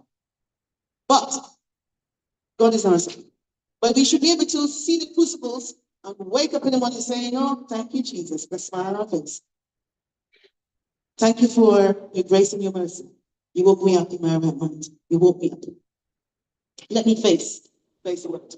And so when we have a low serotonin, we have depression, anxiety, poor sleep. Is there anyone here trying to sleep at night and not able to sleep? You're trying to live the best actually. You're trying. You're into the lectures and they said, yeah, you get to bed at 9 o'clock. And you go to bed and it's turning. You're not able to sleep. What's the gut saying? Check in with the gut. You got to talk about, are you listening to it? What you need to do? Okay. So I see the gut like the garden. Now my sister Joan mentioned earlier about the soil in Trinidad. Now when you're ready to plant a seed, the soil is nurtured, okay, but you may do a little bit more to the soil. See the gut like this. Are you nurturing it? The microbes are there. Are you feeding them well?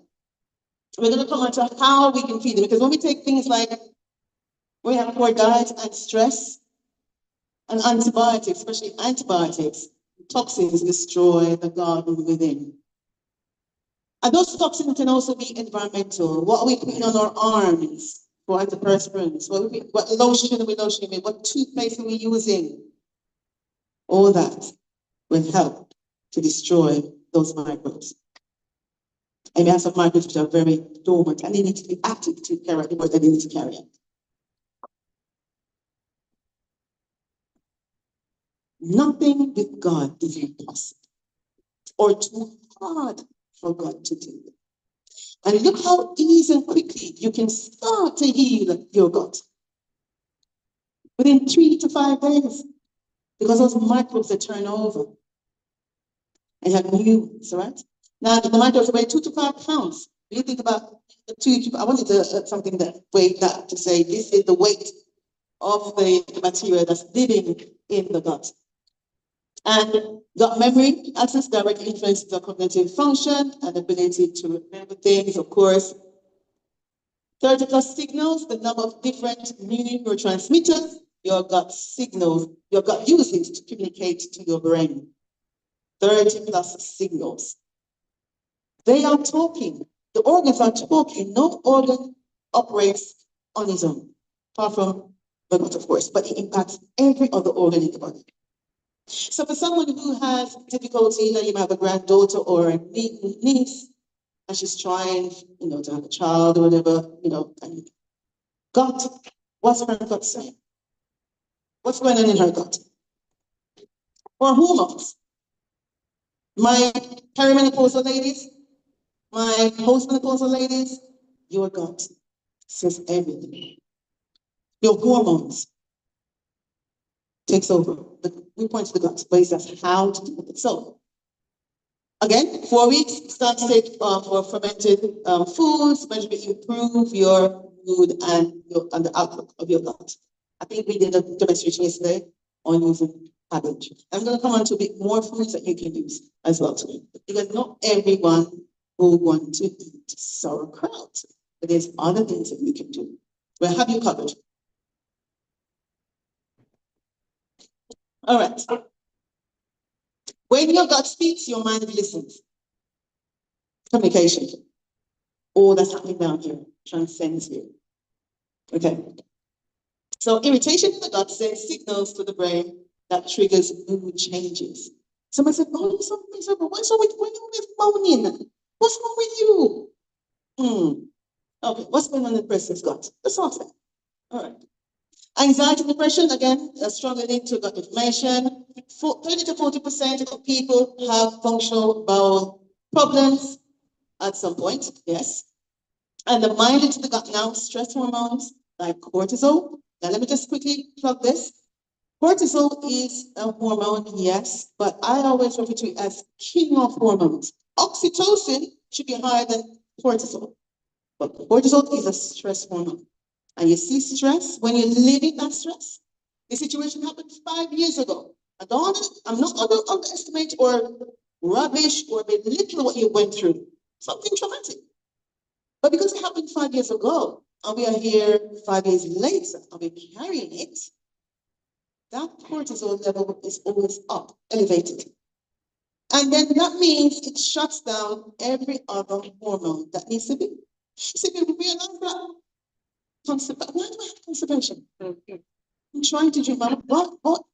Because I have clients, and they come to me for various reasons. And one of the things I always do, I do what I call 360. I get my shovel and I dig into their lives, so to speak. I ask a lot of questions.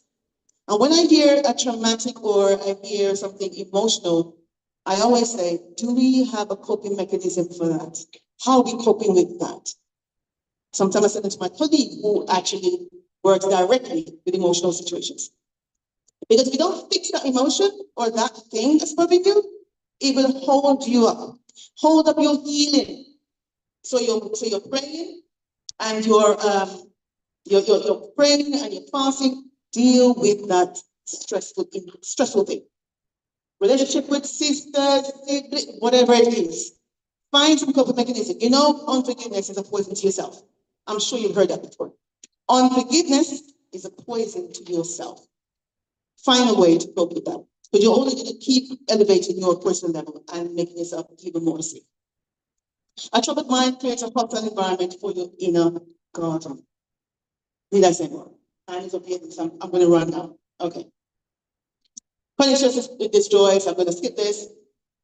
Okay, and breaking the cycle from gut distress to gut delight. The negative, give me your thoughts. Comes from the gut. How you manage your thoughts? Your thoughts drive your actions, right? Okay. I'll take a screenshot of this because I'm going to run. Keep moving. Peaceful gut, healthy gut, higher serotonin, making you more happy. Things are happening with you, you know, but you're more happy. You have a sense of joy, a gratitude, and you feel more at peace. So your gut has been trying to tell you something all this time, but are you listening? Okay. And Ellen White, of course, Head of Inspiration, she talks a lot about the mind, the seat of decision. As a people of the word, I'm not going to stay long on this, so I'm going to keep moving. I'm going to get to the point I want to get to here, the intimate connection between mind, body, and spirit. Leveling up. Now, this is where I want to get to. How do we level up? For health. And these are some of the things I've put here. And I want to make mention of, we know not to eat the sweets and the sugars. But don't beat yourself up. It's not always you. It's what's going on in your gut. It's driving that craving. Refined sugars, alcohol, sweetness. But your banana, they're going to make two points here. Banana, green fig, you said green fig, right? You said green fig. When you cook the green fig, let it cool, put it in the fridge, and take it out the following morning or a day. Leave it on the counter, so it's room temperature, and eat it. Don't forget to reheat it again. So you're cooking the fig in the pot. When it cool, of course, put it in the fridge. And then in the morning or the following day, you take it out and you eat your fig. Why am I saying that? Because it's called resistant starch. And there is a particular bacteria in the gut that feeds on that. There's one called Akkermansia. And when you have things like diabetes or any metabolic illnesses, we want that bacteria. Specifically for those metabolic syndrome that we face. So obesity, diabetes, yeah. And you eat your fig. Don't reheat that. For those who still have rice, and I'm not saying to eat a whole plate of rice, white rice, do the same thing. It's called resistant starch, and it feeds those bacteria. So again, what I'm saying is relative to who. So what I'm sharing here is general information. If your doctor says no rice, then keep it that way. But I'm sharing that rice, cooked rice, cooled rice from the, so you put it in the fridge the day before, you take it out the following day, let it cool, don't eat the cold stuff, don't eat cold food, okay? And you eat your rice, put it in a plate with other things, of course, and you get the bacteria. That feeds bacteria. White rice, so jasmine or basmati. You can do brown rice, yes. But the studies, I don't like parboiled because I think parboiled, so do your rice yourself. Yeah, yes. Yeah. So and you take your that also helps feed particular gut bacteria. Another expression mentioned that. Yes, another one I want to mention is water. Water is life. Life. Don't sleep on your water. And how are we drinking our water? We're not, oh my goodness, it's 6 o'clock in the evening, I haven't drunk this small bottle yet. No, don't do that.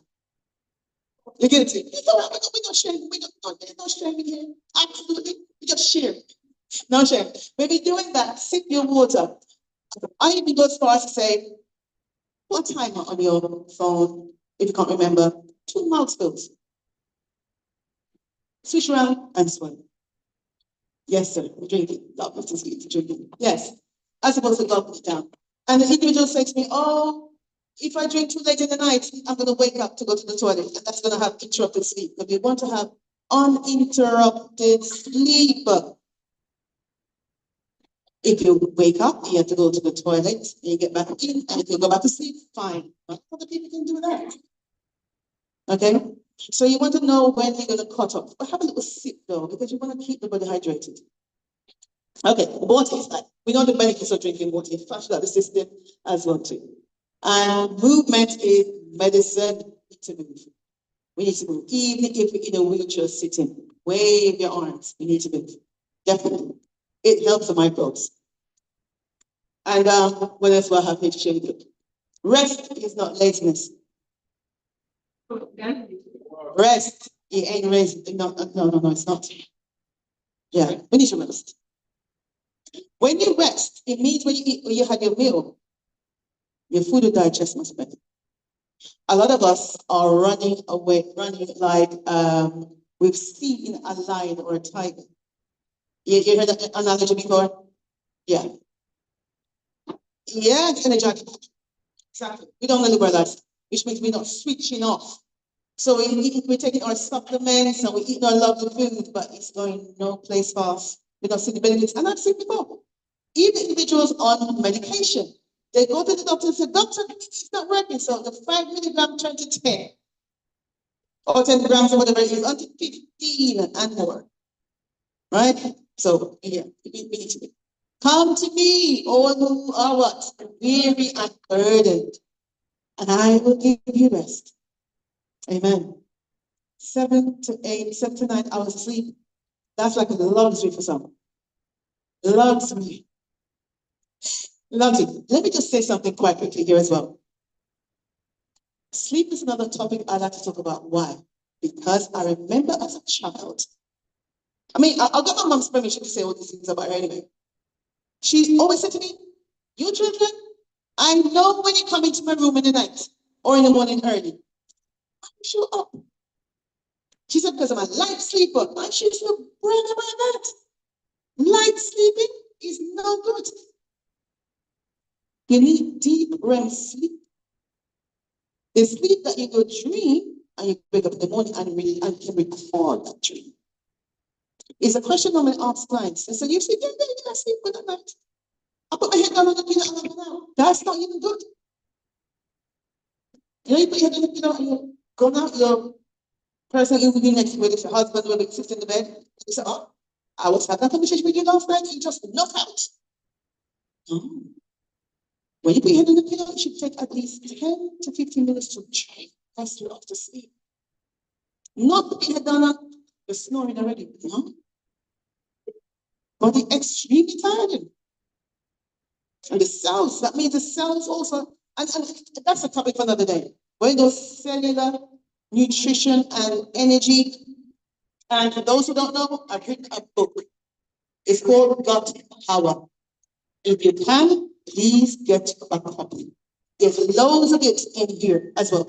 And it talks to you how to heal yourself. Because I'm going to share the knowledge. And we're going to go around the world in doing so.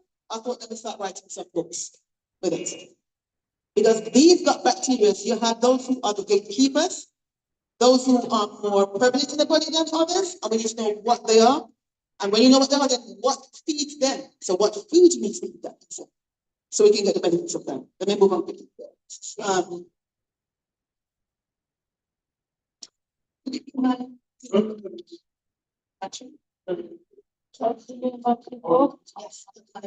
Yes, thank you. Okay. Right. So activate our vagus nerve. Those of us who love to sing, who like singing in here?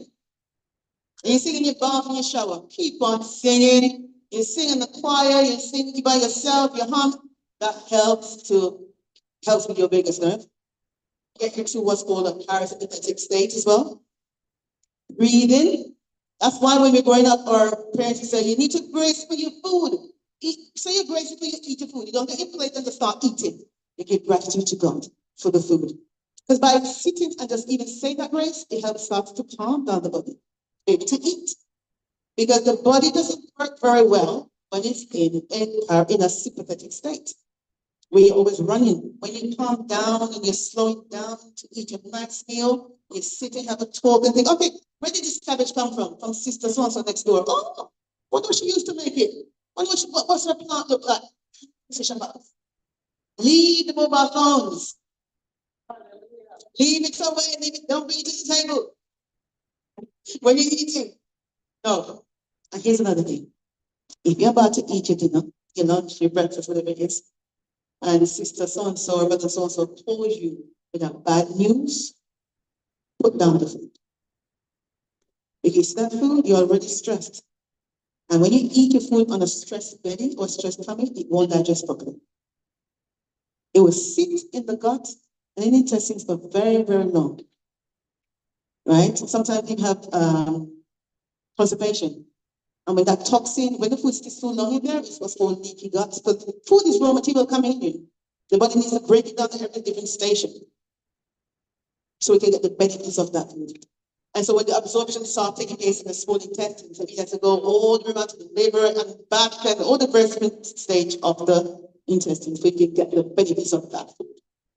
So put down the phone and eat, cover up the food and come back to it later on when you absorb the message. Someone passed away or some devastating news. Try not to eat at that time. Fasting, we know where people are fasting, and we do pray because that helps with the gut as well too. So it's not just what you're eating, what you're putting, what you're drinking, but how we live in our lives. What's in our environment? And giving gratitude and thanks. How many of us pray before we go to bed and have a notebook by our bedside and say, thank the Lord for today? Yes, I experienced some chaotic people in my life, but God sometimes put them for a reason to strengthen us too, to, you know, how patient we are.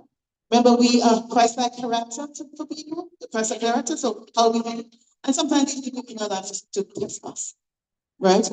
Have a notebook by your side, by your bedside, not on the phone or your laptop.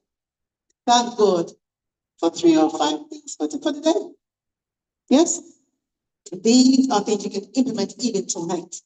Even tonight. And the big one, we don't heal by ourselves. So our community, and I like the community spirit. I think in the Caribbean island, we have the community spirit. You know, in England, someone next door having a birthday, and the only reason it's a birthday is because there's a little, we put a little sash that says, "Oh, happy birthday." You say, "Oh, so happy birthday." There's no community type thing as much here. But if it was here, the next door they were having a birthday thing. "Oh, come on, sister so let's sing and eat a piece of birthday cake." Yeah. The community spirit is good. We have fellowship lunches, we have time to fellowship with each other at church, and I think it's more, so you can get more here as well too. So, and the Lord said, "For where 2 or 3 gather in my name, there I am with you." And, oops, this one. These are some herbs that I put together for, and I have I call it the gut harmony herbs. You probably have seen some of them later on in the marketplace.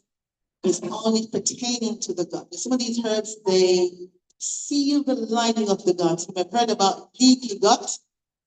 Yes. Some of these, they help to seal the gut. You have peppermint. And let me just say, if there's anybody here who's suffering from acid reflux, peppermint is not yours. No, not peppermint. Yeah. All the others, but not peppermint. It relaxes even more. You want that sphincter to close so the acid doesn't go back up into your throat. It's not because you have too much acid. It's just, and especially for my aunties who are a little bit older than myself, it's naturally that valve start relaxing. So you may tend to have more acid reflux than someone who looks my age. All right. And what's this one? Okay. Some foods, supplements, or I would say foods first. I'm a practitioner that goes towards the food first, and a supplement is supplementing and help what you're eating. Excuse me. So, you got a question there? Yeah, I'm gonna pinch it quickly and you can ask your questions. Just kind of fly back. This one? Okay. And there's many herbs as well, so I'm gonna just share with you. I've got six. Okay? Because time is against me. I've got 6 minutes, and if anyone has any questions, we're gonna run quickly. Quickly. All right, and of course, our B vitamins, but again, your foods, if not, we have some individuals who the digestion is not very good, they have to take some supplements to supplement the food, and these supplements are not forever. So technically, individuals here, general statements in Trinidad should not be taking supplements, should have it all.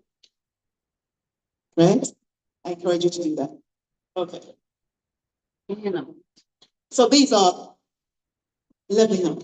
These are going to level up or help with. Okay, hydration, or temple, healthy practices, community rest is what we need to do. Come back on Friday. I'll dive much deeper now into some of the symptoms and diagnoses that you'll face. Things like bowel, hemorrhoids, all those things that we suffer, and we have to address them in a natural way, of course. All right, this is the end of your presentation. Anyone has a question? Because I've got 5 minutes, I see.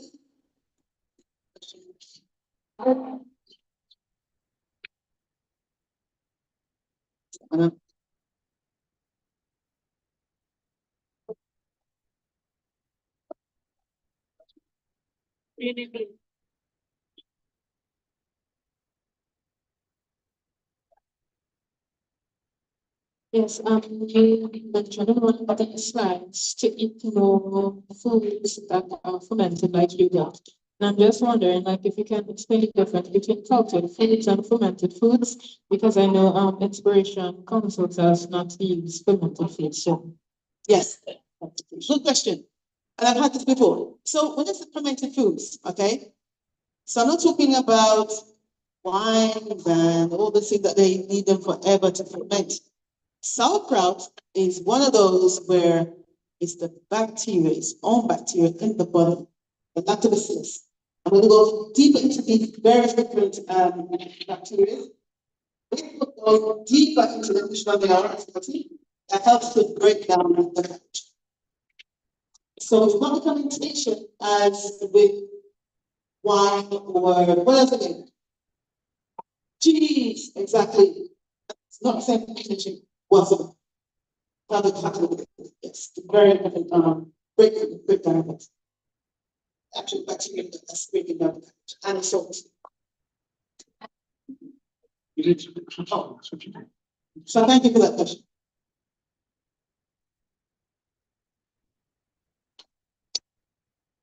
I have a question. I don't know if it's a stupid question. My question is, Does it work when you take the guts? Have you taken to the waste one?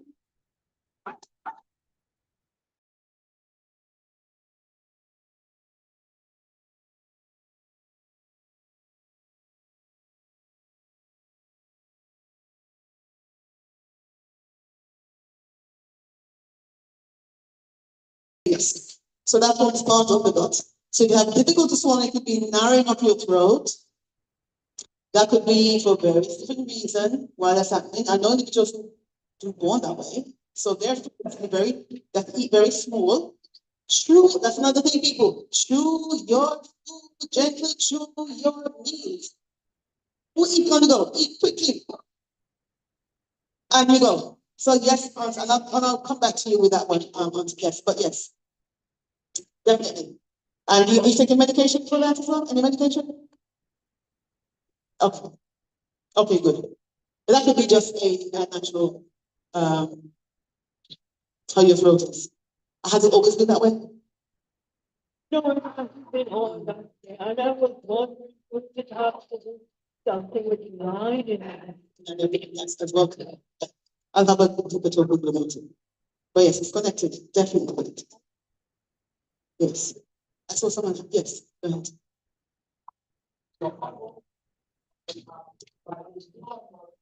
Yeah.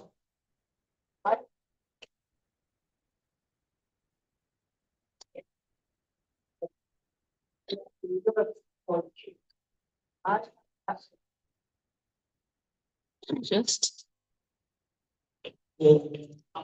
As we spoke about children, I had that, and they gave me something to say OCID. But I take it now a few months, but sometimes it goes away, but sometimes it comes back. Together to kind of it's stay a while, and then after the time the ground goes down.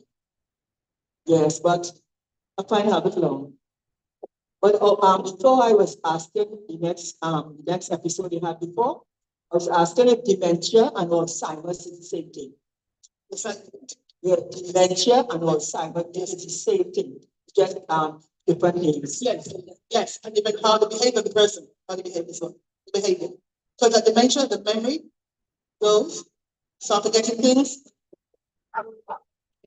Yeah, But vascular, in terms of when you get to that advanced stages, can affect your vascular, your muscles as well. And it's like going, so once a month to have a child? Yes. So the baby's born, speaking, crawling, all that, learning to talk. When that person gets back to the dementia, you go to the other side where person doesn't remember to eat. yes, Don't remember to drink. yeah, she don't remember. Toilet duties, don't remember how to do that. And then so that is when it's getting worse, it's worse. Sorry, say it again. When it reaches that stage, it's progressing worse. It's very worthless. It's advanced stages, and to wait person stop talking. It's very, very not nice. And then the Alzheimer's now also the behavior comes with it. Typically can be aggressive as well with that. Yes, Behavior changes. You think, hang on, this is not the person. I know. yeah. Who is this big person here? Very difficult to manage as well, especially when you get to extreme. So it's one of those illnesses that the Lord said, fear not, fear not. Fear not. And that's why He gave us what we need to support ourselves and to level up our health, wherever you are, whatever you're doing, continue to do so and more. I want to thank you all for listening. It's very impressive. So the person was not to see, you know. What is it? Thank you. Yeah. Any other questions? Okay. Yes. Thank you, Eve, for being the runner. So thank you everybody for your attention. Thank you, Sister Sonia and Sister Joan. I can't see. Oh, I don't know Joan is. Okay, so we are almost ready for our cooking demonstration. So as there is a change around, again, you have no more than 1 minute to go and sun expose and then come back, and then you only have another 28 minutes of sun exposure to get for the rest of the day. Okay, so please stand up, stretch. Let me see if you're able. Obviously, if you're not able, then I'm not going to ask you. Just hold them all in the hand. Everyone stand up, reach up high, and even just shake your legs. I know it's not this time, limit time, like morning exercise time, but hey, yeah, okay, and you can put your hands down because I don't want anyone to get you. Yeah, whatever. Okay, and just shake yourself, shake yourself, shake yourself. Okay, it's all right, it's fine, it's fine. Don't worry, don't want to brothers and sisters. Shake those shoulders. Okay, shake those legs. Okay, you've got your big muscles there and your thighs. Give them a shake. They've been sitting for a long time. And if you need to walk outside or you use the toilets, this is your opportunity. Thank you.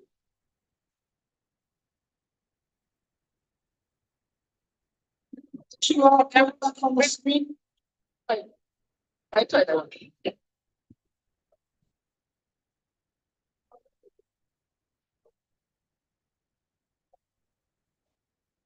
Okay, so if those of you were really blessed Sonia's presentation Friday at the same time, make sure you come back. Is it gut again? Okay, so for more gut, because that gut is staying with you for the rest of your life. Okay, thank you. The QR code is up there. If anybody came that didn't get it before, it's on the screen. You can scan with your phones and give some feedback about Sonia's presentation and anybody else's. And there's a box at the front for if you need paper. Thank you.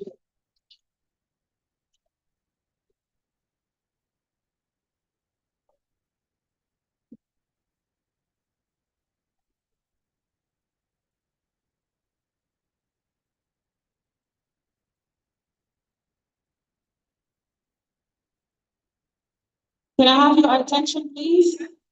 Excuse me. Hello, hello, hello, hello. So, two announcements.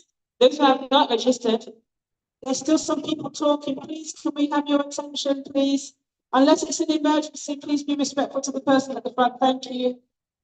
Thank you. So, two announcements. Those who have not registered, please come and see me. And the second one, those who have not water bottles with them to refill, can you please keep the plastic one? And I have a pen, write your name on it. Because for now, we don't have refill plastic bottle, and we cannot give everyone cups from the kitchen. So to keep the plastic bottle, write your name on it, and there's a big bottle at the back to refill it, please. Thank you. Sonia, I.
Lemon.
Hello, everyone.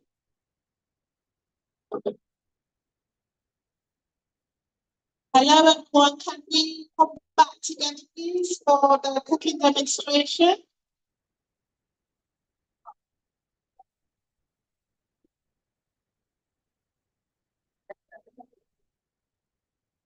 Right, we're about to start the next session where we're going to be making tofu. Right,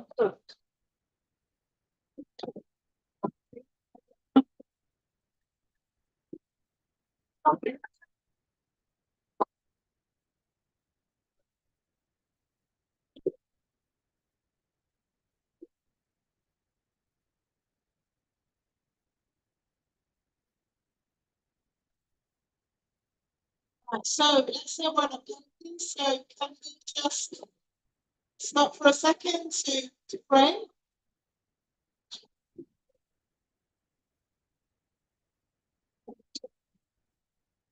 We're about to pray, everyone. Can you have your attention, please?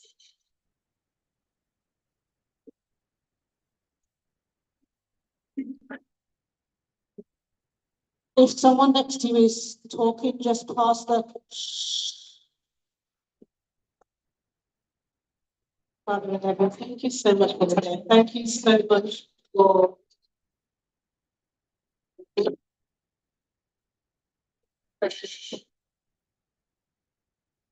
Father in heaven, thank you so much for today. And thank you so much for the blessings thus far. Thank you so much for the edified food that we've had since we've woken up this morning, just physical day, Lord, the things that will enable us to leave here better people, spiritually and physically. We're also right now, Lord God, to learn to make another dish, something that we can add to our arsenal of dishes that's going to optimize our health. So I'm asking that you will be with us, not just for me who's demonstrating, but to those who are listening, watching. Lord, I ask that you be with us because we want you with everything that we do. Jesus' name. So we are about to make tofu. Does anyone here know how to make tofu? Has anyone ever made tofu?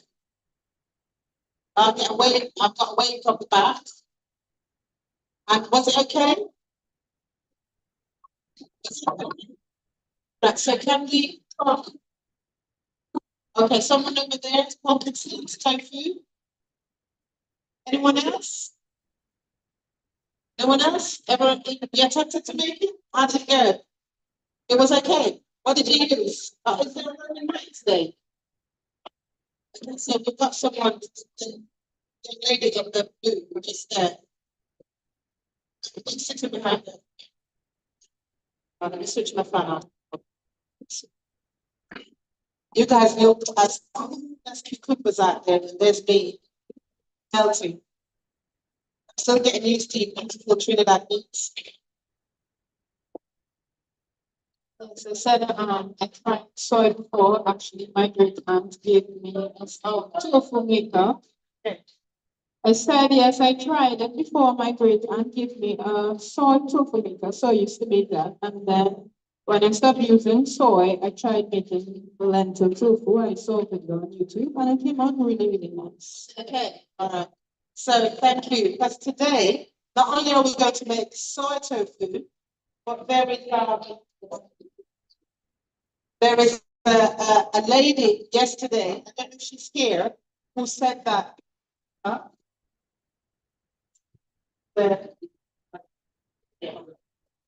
Was it you who can't have the, it wasn't me, but I also can't have soy. So, okay, so there were those amongst us who can't have soy.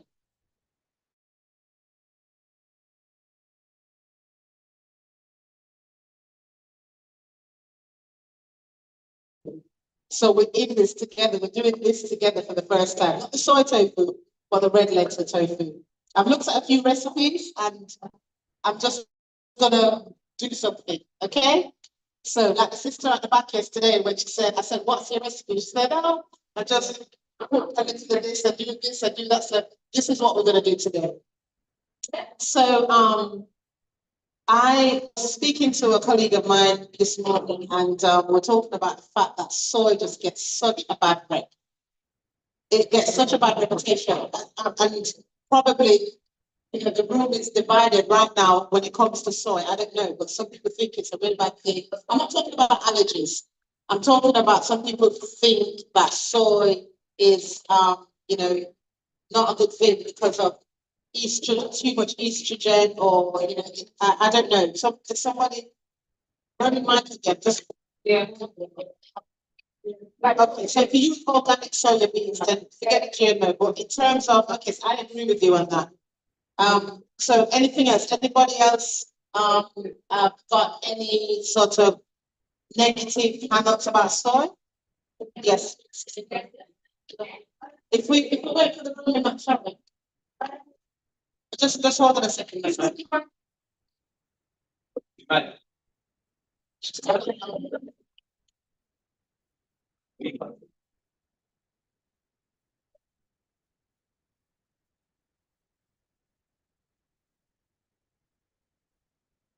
I am saying that we are doing it in understand. And most of the things that we did know definitely not what sorry. That definitely some of the things we are using now. They're not really good for our bodies. Okay, so tell me about soy. They're talking about. I buy that things because I'm not able to do it. So tell me about soy. Tell me about soy. Okay. Only soy you all want to know about? Yes. I am making soy all the time. This? No, it's like different kind of things we are using now. Brethren, we are living in the last days. My grocery go from Canada every year because my husband is so kind.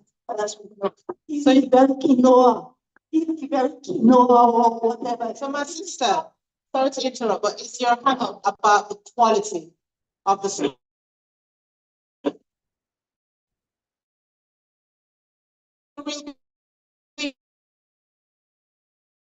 And water, that's it. The soil, most of the soil we get in here is different things. Pardon? So could it we getting the different soil to what it last time? It is not good. Okay, so your worry is about, your concern is about the quality of the foods that we're getting nowadays. Yes, So I understand that. yes. Okay, thank you. Yes, that's true. I'm concerned about that as well. Thank you. Anyone else? Yeah. So there's a gentleman. Oh.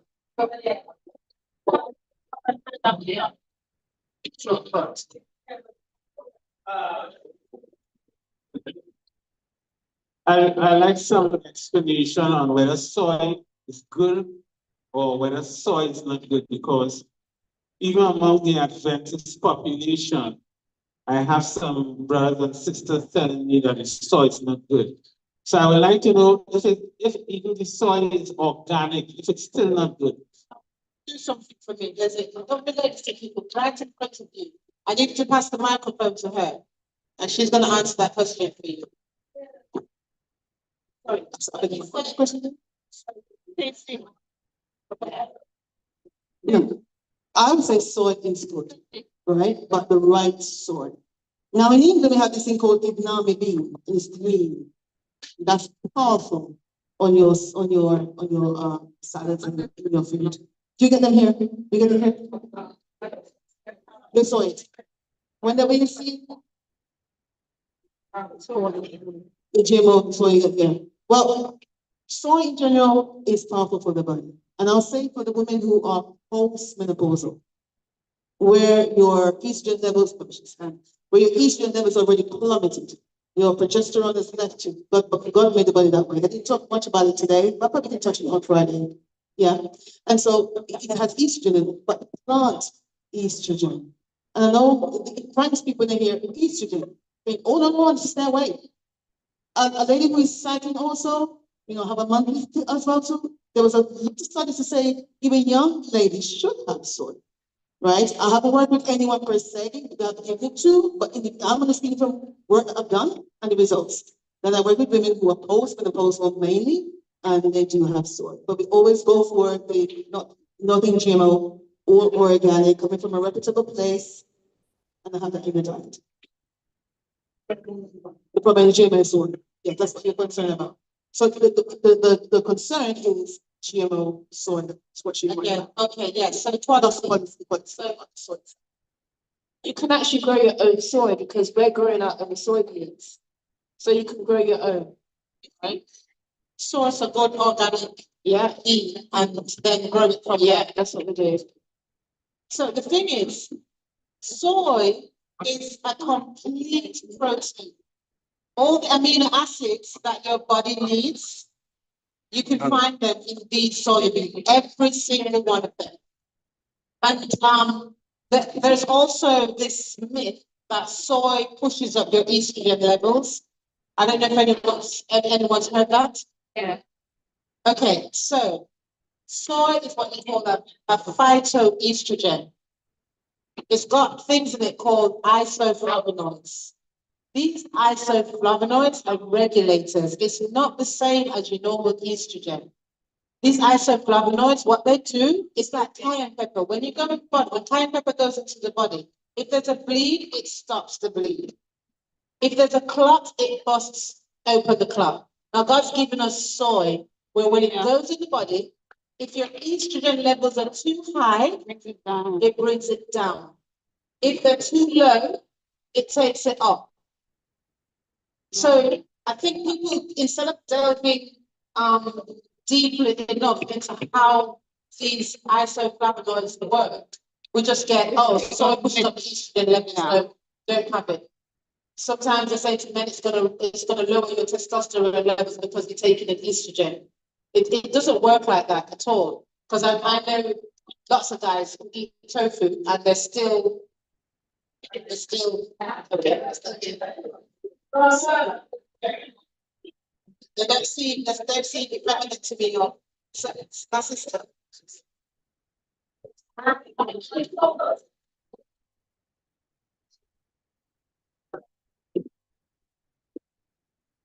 Also was told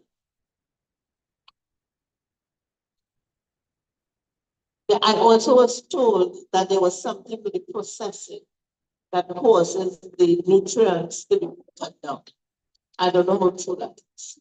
Okay, as far as I know, with soy milk, thing is, it's when you break down the protein into amino acids, like with what we're doing if you eat it or however you're going to break it down, they're still intact.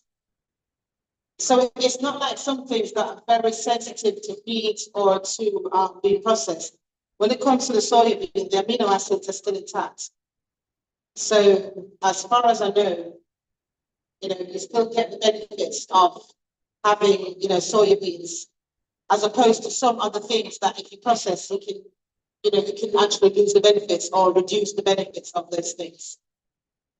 So what I'm going to do, so we've got in here, we've got about 3 cups of soybeans and about 7 cups of water. And what I'm going to do is I'm going to blend them. So that's processing. If you do anything to the food, when you're eating food, if you do anything to that food, you're processing it. Chewing your food is processing. So how much is processed is what you need to look at. Do you understand? So, sorry, there's a there. Yes, sorry. So the beans, these beans were soaked overnight. I have changed the water. I soaked them overnight, got up this morning, changed the water. Before I came out here, I rinsed these beans and then put them in the blender with some fresh water. Okay? Because with dried beans, you've got something in the dried beans called phytic acid, PHYTIC. And what that does is, if you don't soak your beans, then when the phytic acid goes into your body, it actually compromises the way your body absorbs nutrients from your food.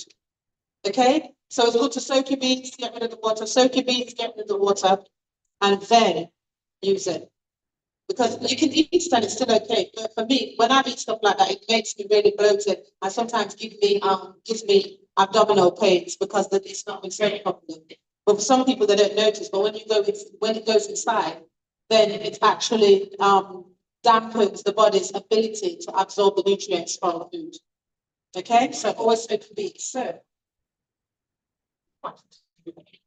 So I've got 3 cups of soya milk in here, 3 cups of soya milk. Soya beans. I've got 3 cups of soya beans in here. Oh, there's a hand at the back. Someone can go down whilst I'm saying this. Just no, you have to wait, please. She said something. Yeah, she gone ahead. She also asking about these. Are you asking about these? Yes, That's next. That's next. We're doing both. next. Thank you so much. Yeah, so these are soaked in the blender. It's a really, really, really simple process. So I'm going to blend these. I put like 7, you can put 7 to 8 cups of water.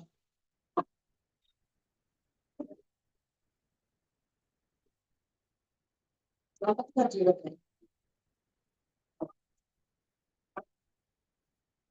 this again, Jack?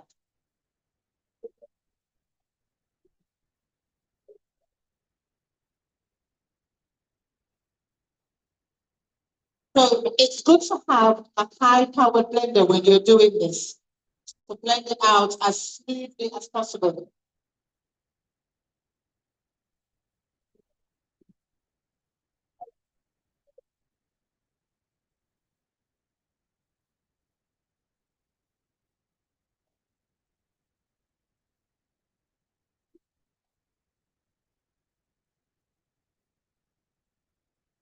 And you know what's interesting about today as well? Not only will we be learning how to make tofu, en route to tofu, we have soya milk. So you can stop at a certain stage and end up with soya milk. Yeah, so you can't have, en route to making tofu, you have soya milk. You can't have soya beans, tofu without soya milk. Okay, so you can stop. You can literally, stop at a certain point and you've got soy. Okay? Pardon? You just strain it. You cook it, strain it. Yeah. So I'll get to that. Okay. So the plan was for me to do everything up here, to cook every single thing right here. The problem is that the cooker that someone was gracious enough to lend us a stove, but because it uses gas, we're not allowed to do that here. So I'm gonna have to ask my very able assistant when we strain it to go inside and put it on the fire for me. So just bear with me. And Sonia, I don't know if when I've gone into the kitchen, if you're able to answer, if you've got any questions, is that okay? If they've got any questions for you, if you're able to do that. The plan was to do everything here. Okay, but I only found out at the last minute that we're not allowed to use the gas. So I apologize. Right, so now it's well blended.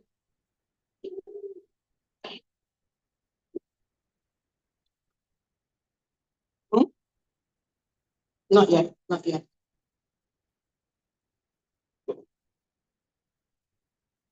Right, it's well blended and I'm going to strain it into this pan.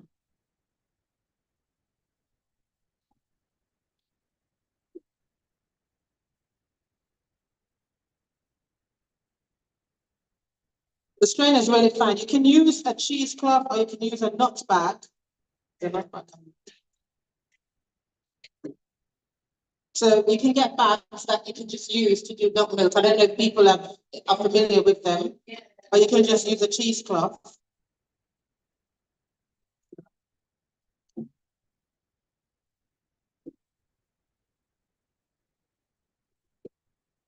Much longer than I anticipated to do this little bit. I thought it was going to go straight through.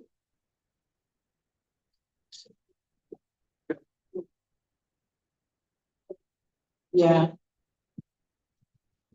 So I don't know if you can see it falling onto the bottom of the strainer, how rich and creamy it is. I do want it to look like that because you will get a better quality tofu. So don't try and stretch it too much because the quality of the tofu won't be as you would like it to be.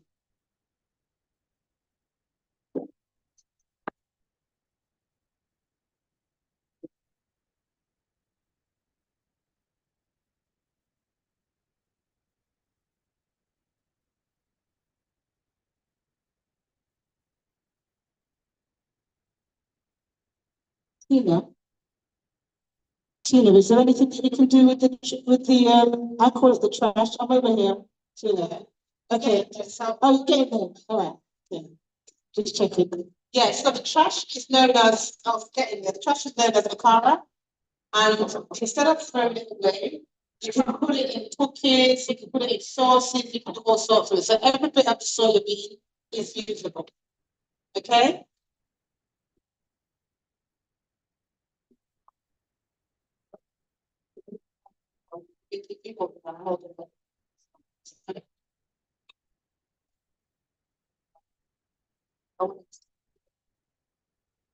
Can you see how rich and creamy that is? And the thing is, if you're going to use this to make soya milk, what you can do is just stop at a certain point. If you can say, okay, I don't like it as rich as this, so add some water. Or blend more soya beans in it, if that's what you're going to use it to do, if you're going to use it to make soya milk.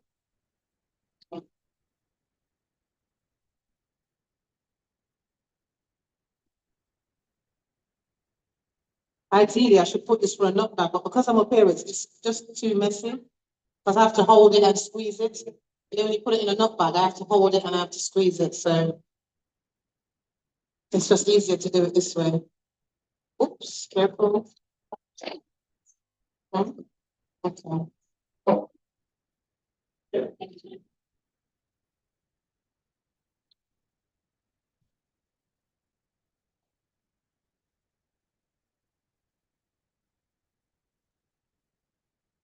Yeah, we could probably get much more out of that, but we just don't have the time.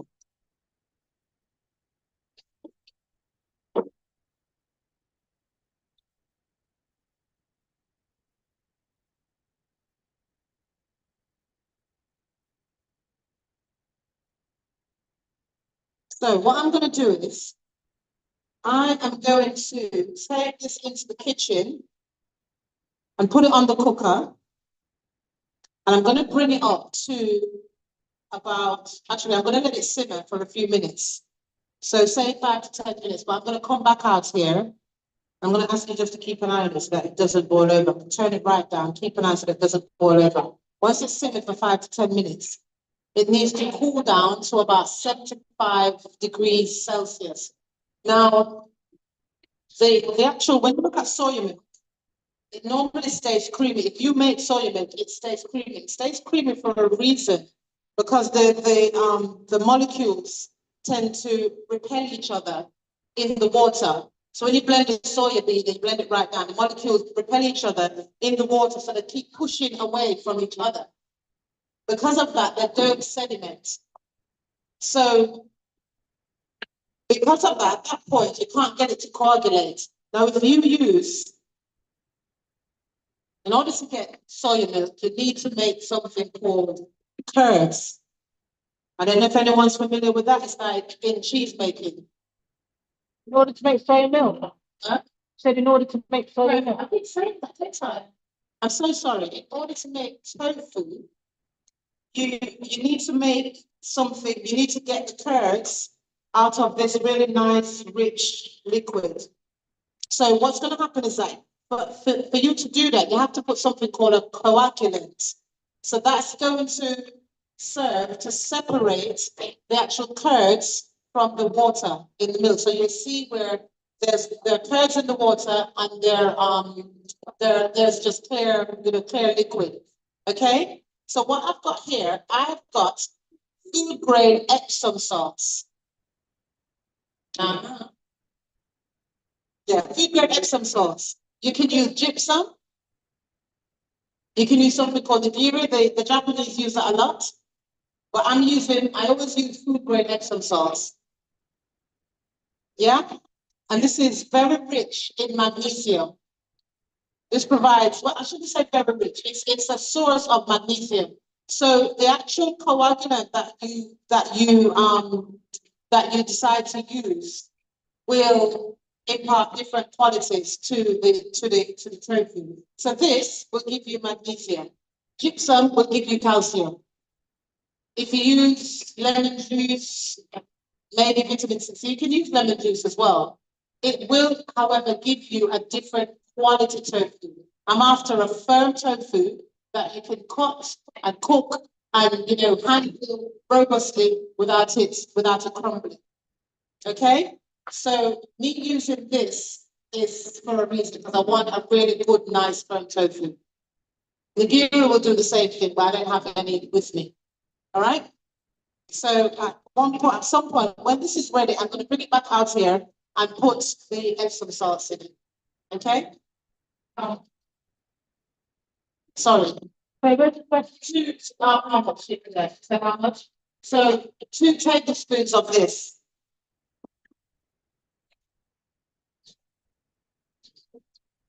So 2 proper tablespoons of this. I don't know if anyone's got a set of measuring spoons. So 2 proper tablespoons of this. Of the it's like it's a fine sort of powder. I don't know if you can see. It looks a bit like salt. It's white and looks a bit like salt. Okay, but remember, if you're going to use Epsom salts, use food grade. All right? Right, so question, I'm trying to get this on the cooker though. Just repeat the alternative.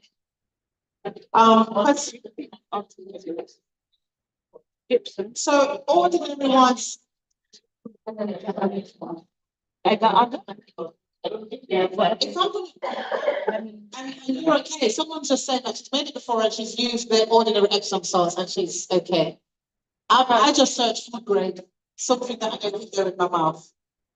So, pardon? Japanese, just a normal, okay, I just look at food grade. What's the Japanese? Yes. Word? Okay, we have a car whose engine is still running, and the registration number PEE 2580. So, okay, the person is aware, that's fine, thank you.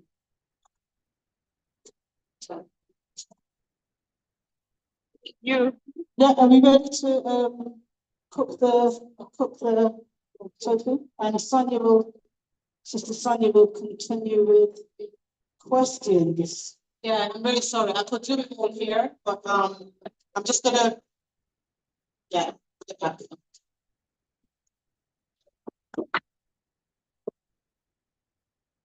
It's beautiful, isn't it? We're all learning something new today. Knowledge is what? Amen, amen. Any other questions? I was just going to know something I should say earlier, but no, we're focusing on making this dish today. I won't go into what I did earlier. What's the name of the Japanese alternative?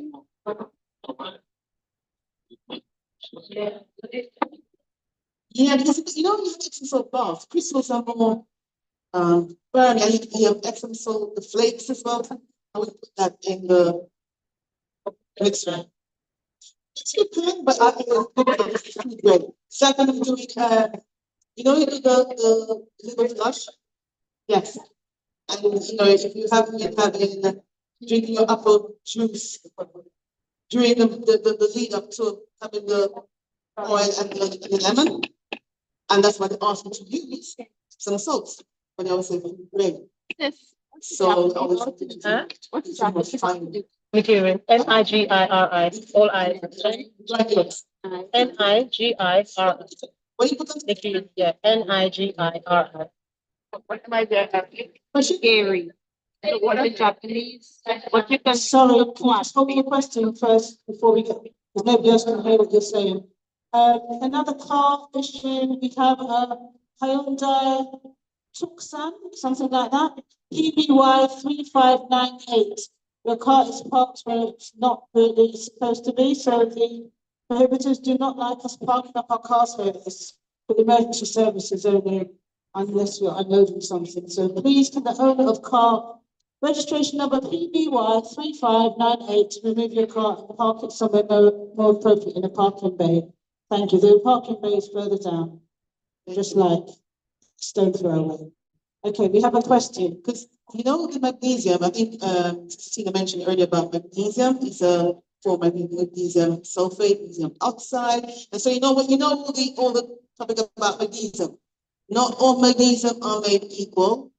And also magnesium in capsules, you need to be aware of what you take the magnesium for.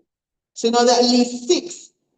Yes, are we all right with that? At least 6 different types of magnesium. Magnesium glycinate, magnesium citrate, magnesium picolinate, magnesium malate.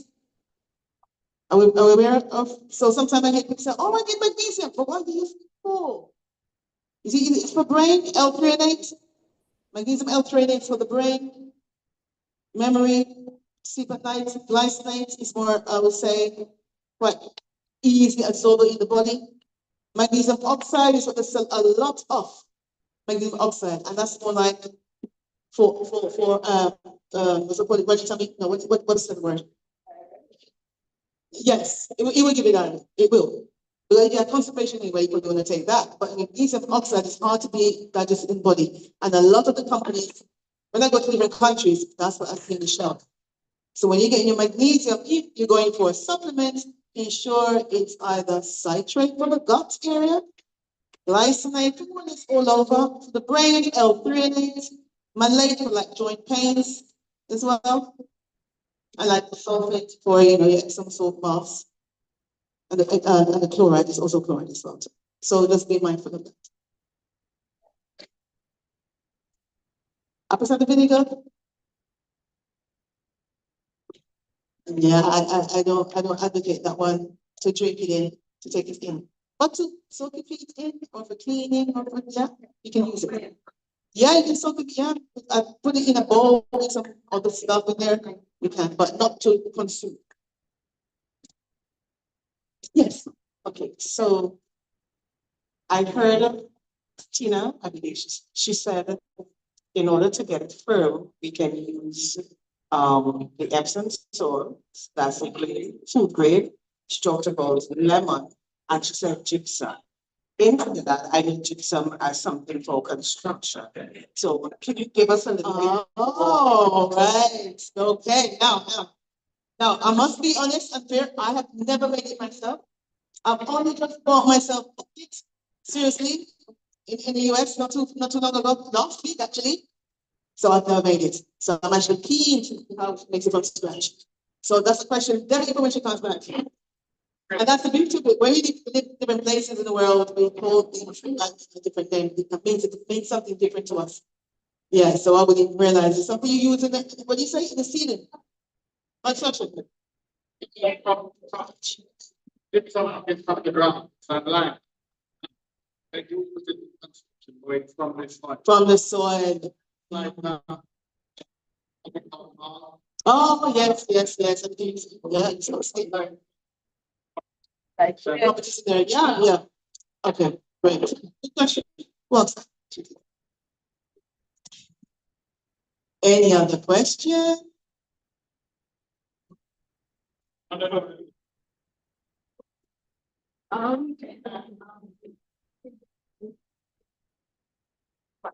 Yes, I'm coming to you, Auntie. Yeah, go ahead, just. I'll put it. look,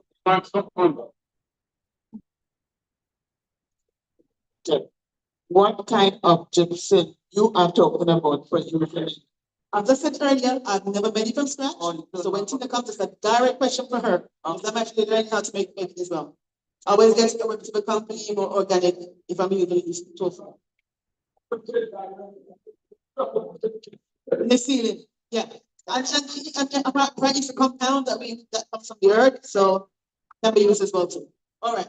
You're saying, are we getting magnesium in the tofu? Yeah, because you're adding that compound. Yes. So you have some magnesium in it. Question up here?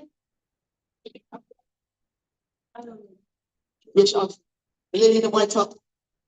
If we have. Rachel, Rachel. Yeah. I've heard that because soy tofu is so concentrated, it's so potent that you should only have 2 servings per month. Is that Correct?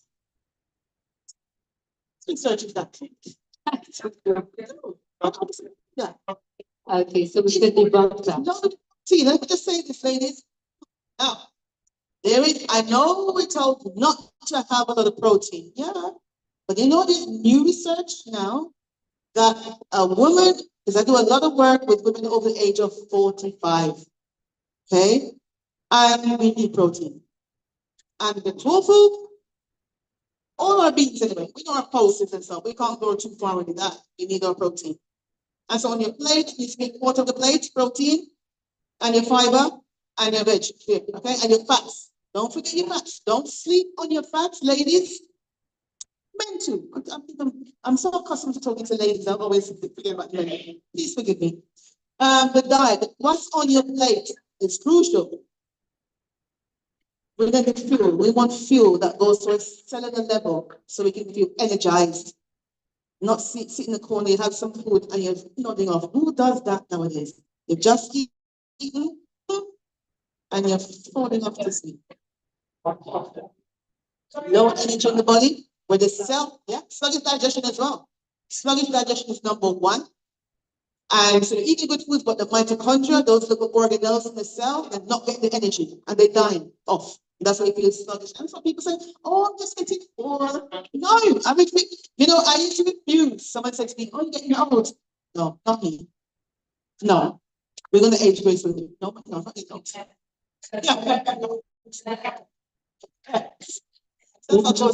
In Trinidad, we have something called Trinidad to be without the called niggeritis. So if one eats a lot of heavy food, like dumpling and other stuff, you would naturally want to fall asleep. But then there is also the a consideration. People who lack sleep want to sit down and want to sleep. And hence the encouragement for digestive work. When you eat, go out to walk. Help the digestion process, like walking. It helps. I know sometimes, you know, especially at church, I used to do a lot of praise and worship. And by about 10:30, people sleeping. Not enough. You know, and that should not be happening. Your food should give you energy. Energize the cells from the cellular levels, not just the surface. We need to eat foods, and so eat in proportion as well. How you eat, but eating too quickly, you put lots of burden on the body. You know when you finish lunches? Who can attest to this? The plate is not high because the first lunch have so many dishes. Are you going to taste everything? Am I talking to anyone here? I'm sure I am. Yes. I'm not going to taste all the different cooking, but, you know, careful of what you put in the body and how often, how long you chew and breathe and take your time to eat. Right? And she's low. I agree with the wrong combinations of food, yes. But to the sister who spoke about niggeritis, it does not only affect us, it affects everyone. So they call it ethnic fatigue. Yes. All right. No, but it happens. And it's not just here in Trinidad. Anyway.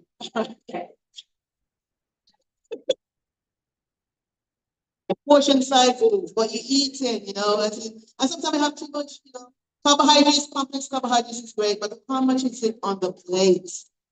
Is the proportion right? Sometimes we have the dumpling and the yam and the pig. No, that's too much. That's too much. Too many carbs, right? In the one setting. 2 pieces. Piece of yam, where's yam? Piece of pumpkin, and fruit. But yeah, food combination is another thing. Sonia, can we go back to the Sure. gypsum issue? It's quite important.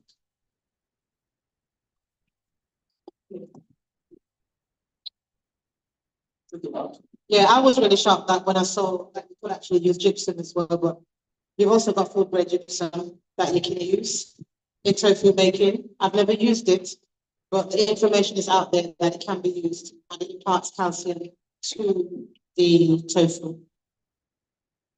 So if it's not something that you can access, then use what you have. I'm just giving you all the options as to what you can use. Okay? Is that all right? Yeah? But it's commonly used, gypsum. I was quite surprised. Yeah. So thank you so much. Might need you again. So I've got here, because of my sisters who are not able to have tofu or soya, I have got here red lentils. You don't need to soak them for long. They just tend to disintegrate here. So I've got red lentils in some water. And once again, same as yesterday, I have used your lovely seasonings, your local seasonings. So I've got pimento, I've got cilantro, I've got garlic, I've got the usual stuff. Season it as you wish. No, this is the lady yesterday was right up my street. This is use your eyes. I'm doing it for the first time. This thing thickens. You know when you cook red lentils, you know that you have to keep adding water. So we're taking advantage of that property so that we can make it, we're basically just trying to get it to cool into something firmer than that. So what I'm going to do is blend this, put it on the cooker. There's a lady behind you, Sharon, over there. I just said, I'm eyeballing this one. We're doing this together. If it goes wrong, we're all wrong. If it's right, we're all right. We're doing this one together. I have never made this in my entire life. So it can either be an epic fail or a sparkling success. Let's see how it turns out. Okay, I've got a question again. I've got the question again, how much water? We're eyeballing this one. Okay? This came from yesterday. This was never in the plan. So I thought, well, what alternatives are there to soybean tofu that I can do instead of soybeans? What alternatives are there? So the one that I came up with that's quick and easy to do is this one. Okay, the red lentils, and I've seen it in the shop. This came from, I think it's Price Smart, and I'm sure it's accessible here. Yeah. Okay. Good old red lentils. So I'm going to blend away.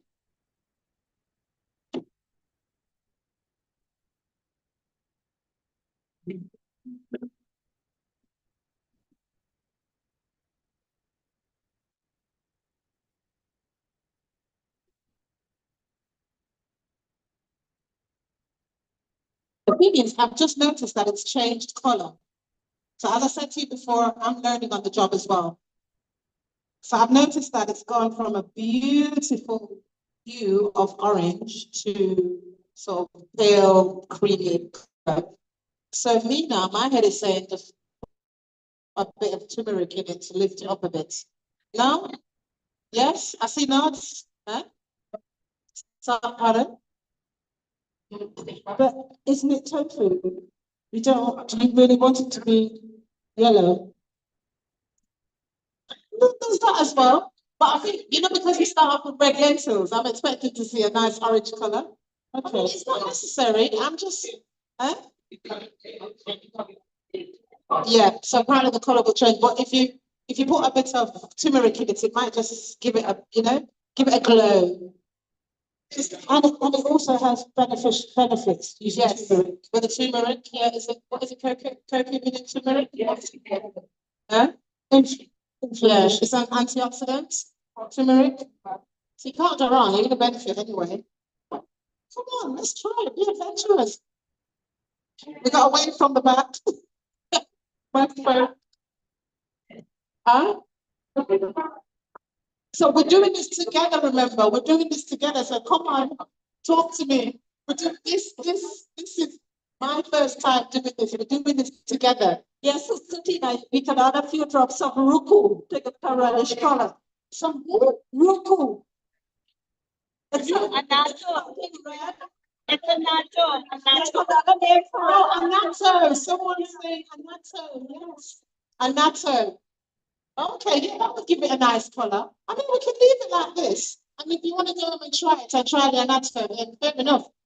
So, what we're going to do with this before the timekeeper shows the time, what we're going to do with this is I'm going to pour it into a pan and mix it, and let the water evaporate until I end up with like a thick, not paste. Paste is the word that comes to mind, but you know what I mean. The water's going to evaporate. It's going to get thicker. You know, like how Africans make fufu and stuff like that. It's that kind of thing. So basically, blend it, cook it, mix it, and cook it. And when it's thick enough, put it in a pan, let it set, let it cool. Because you know that next day, my grandma used to make some stuff with peas and all kinds of stuff. And the spoon used to stand up the next day. So basically, that's what you're trying to achieve here. Okay? Karen, there's another lady. Just coming for it.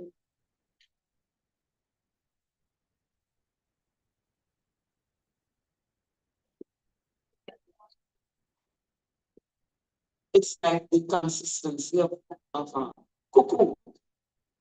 See, that's a new one of the cuckoo. Cuckoo.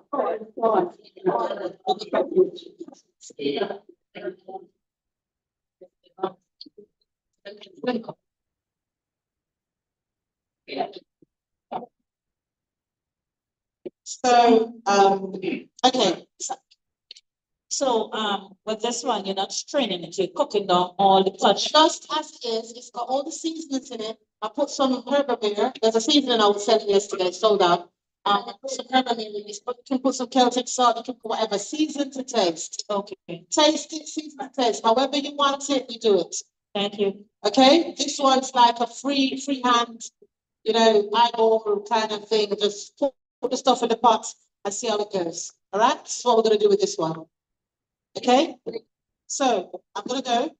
My able assistant is trying to get my attention at the back, so I'm going to go. If you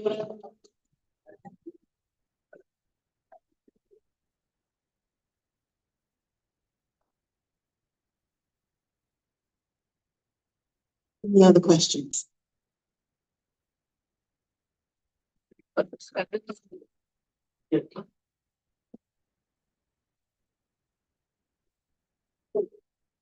And you know, when we eat dumplings, it's healthy, wholesome foods. And very rarely would we need supplements, right? And then the reason I want to bring this up is because not all supplements are made equal. So you may go to the shop or to the store and you see vitamin C.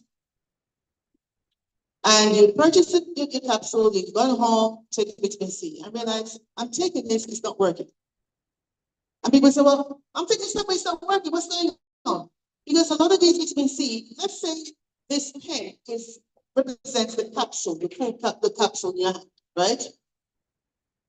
Vitamin C is just here. And the rest of the capsule, you can see my pen, is made up with these bulk agents. And so you're trying to help yourself taking supplements, but you're taking a lot more toxins, things that the body doesn't recognize. So when we eat or dark leafy green vegetables or fruits, abundance, and eat, you know the beauty of the Caribbean? It's seasonal. Yeah, and that's good. Not like the way we live where everything is all year round, which sometimes you go to the supermarket and you buy the avocado and you're hoping and praying that when you get home and you cut it, it looks decent enough. You get home and sometimes three, you gotta throw it in the bin because it's not right. But if it's seasonal, then you know, all right, it's avocado time or pear time, let's go. Let's eat heartily. And so supplements, and sometimes supplements, it depends on who makes it. Are you taking enough for the symptom that you're experiencing? It's handsome or not. It's not just about popping supplements, but food. Have your foods. Eat as much of the live food as much as possible. And let supplements supplement your meals if necessary. So I mentioned earlier about taking B vitamins that cause pain to her. And I'm thinking about B vitamins. First of all, I'm thinking, what's going on in her gut? That's objective because the gut helps to break down B vitamins. B12 as well. So if you start feeling gut pain, we take vitamins, what's going on there? A lot of individuals will say, I can't take folate tablets or I can't swallow some supplements. What's going on in the digestion? What's going on in the reflux area? Gastric juices. Is the pancreas producing them? What's going on? There's a lot more questions we need to ask ourselves. And be encouraged to know your body. Tune in. Remember I said today, this morning, the gut is talking. Are you listening? The signs are there, the symptoms are there. But are you taking it seriously? Are you listening? Because oftentimes you listen when the gut shouts. Back pain. Ooh, all of a sudden I'm eating avocado and I'm bloating up. What's going on here? And you say, well, when I was in my 30s, I used to be able to lose weight. I'm having a wedding, I'm preparing myself. The weight goes. Now I'm in my 50s, what's going on? The body changes. And here's the thing. God made us out.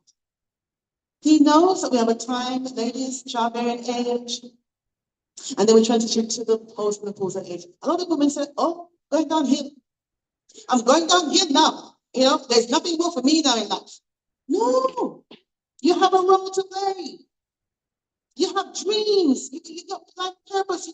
God didn't just place you here just to, oh yeah, I'm just surviving. You're not thriving. No, that's not God's plan for your life. Many women I know have dreams and have projects that they put on the back burner. It's, oh, come about it. The Lord spoke to me 5, 10 years ago to do something. But I can't do it because I just can't be bothered. I don't have the energy to do it. No.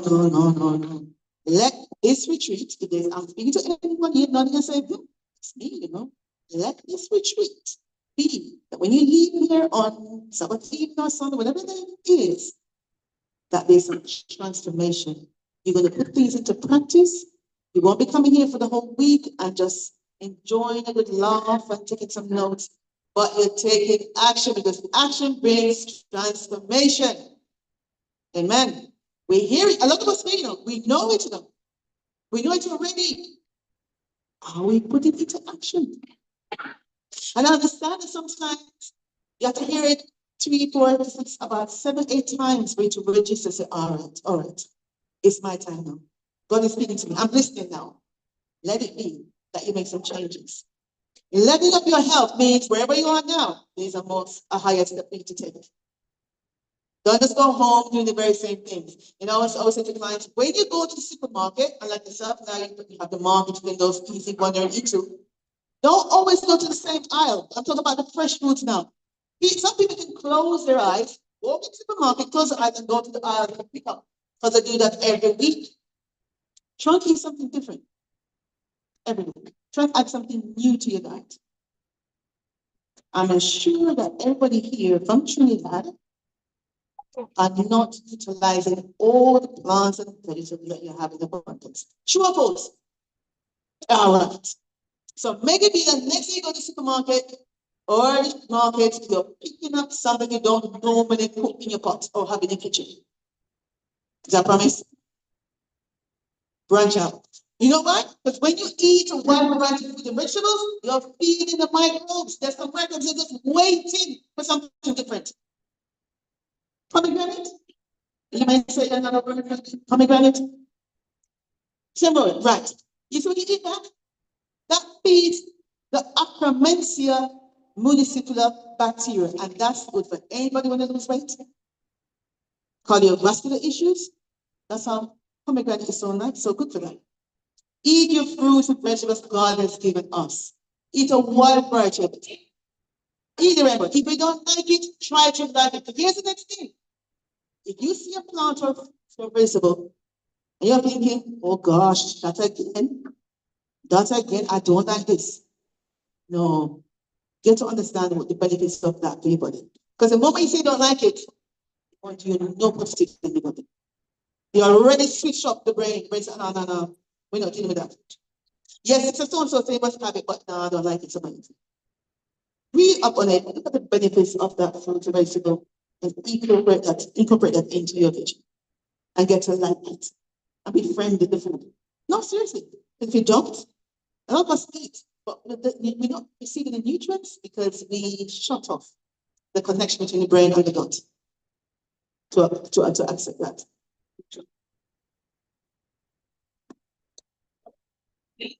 Seaweed is powerful. Seaweed, Irish mush, those ones. Do you make anybody here make Irish mush? I thought I was gonna come here to see some sold in the marketplace. Come on now, people. Can we bring to sell? Okay. Something sold? Okay, I just didn't see it. Over 100 nutrients, minerals in that. You must have your seaweed. Your sea moss. Some say Irish mix, sea mix. Minerals are packed. St. Vincent, see? Love it. Love that. Make sure you get out later on today, and I'll make an announcement upstairs. We can go get some. Oh, that's beautiful. That's beautiful. Is there a question? I didn't know that. It is a front thing. Wait.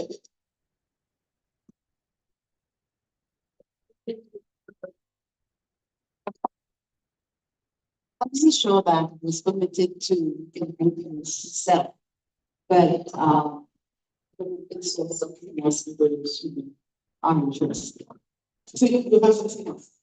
I can sort some more. Actually, we have 10 bags, but for the duration of that, I should be able to source.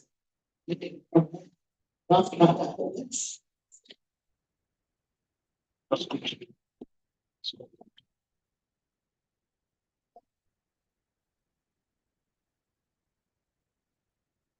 I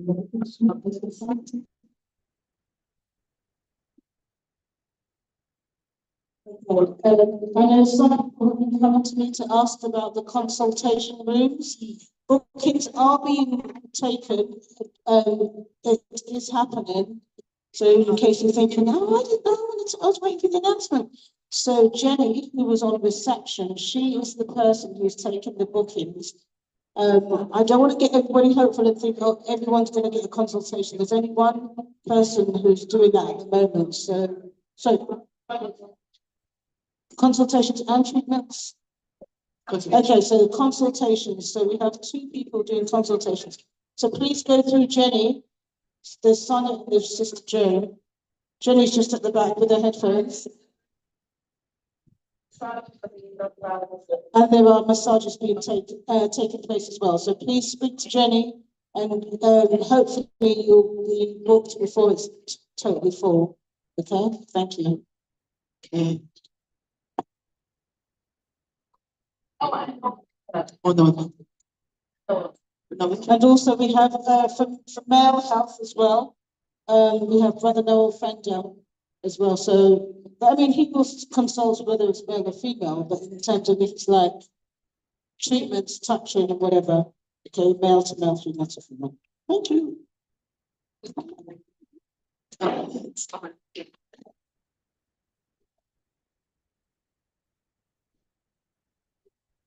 And as Tina comes, of course, when you eat this way as well, you're feeding your beneficial bacteria, and that goes back to when asked me earlier about probiotics. Again, not all probiotics are made equal. Sometimes these probiotics, by the time you purchase them and you take them down, you swallow them, you take them in, they're not able to pass the stomach because the stomach needs to be very acidic. And so we need to sometimes take probiotics with food to help to get it to the areas that needs to get to.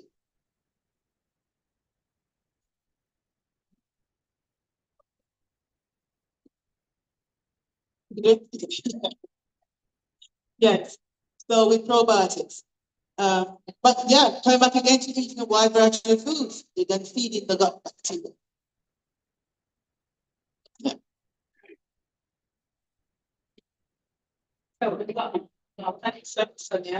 I'm trying to cool this down. So this needs to cool down to about 75 degrees or so.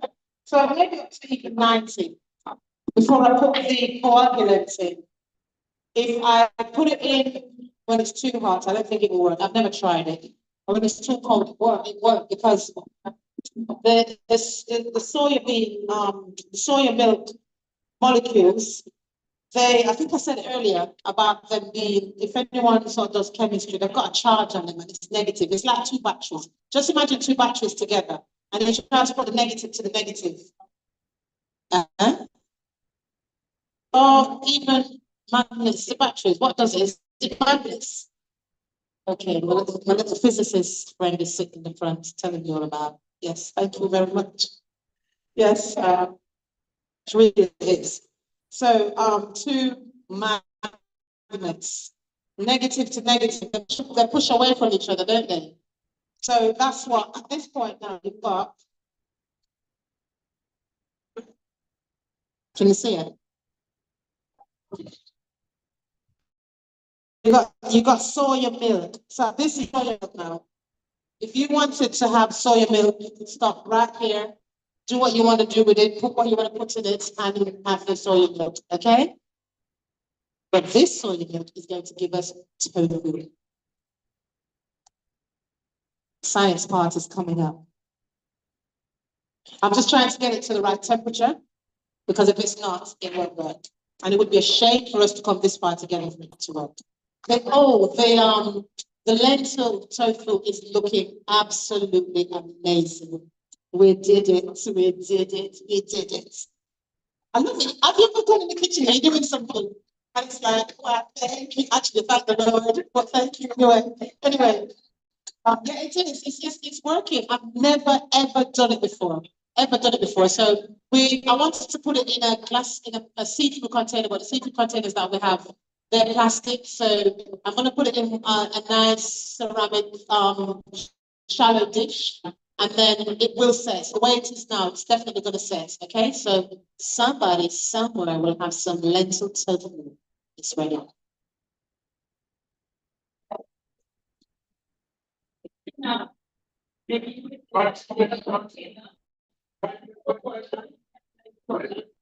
To cool this down, I don't think we've got any ice. I know someone suggested that I use ice water to cool this down. I mean, it's going to be a shame that we're not going to see this happen if I run out of time. This is so good because we're at the end now. We're at the very end. We're ready to fish out the curds. Let me go get the other ones that I can show you.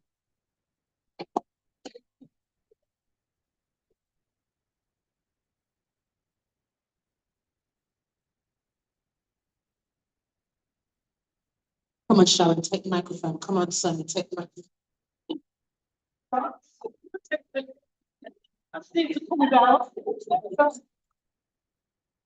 No, nobody doing the tap dancing. Okay.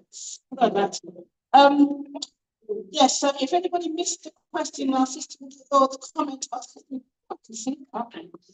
You have to see it, you can't. Okay, yeah, she was just saying, she was suggesting that the pot was put into a bigger tray or container of cold water to help to cool it down.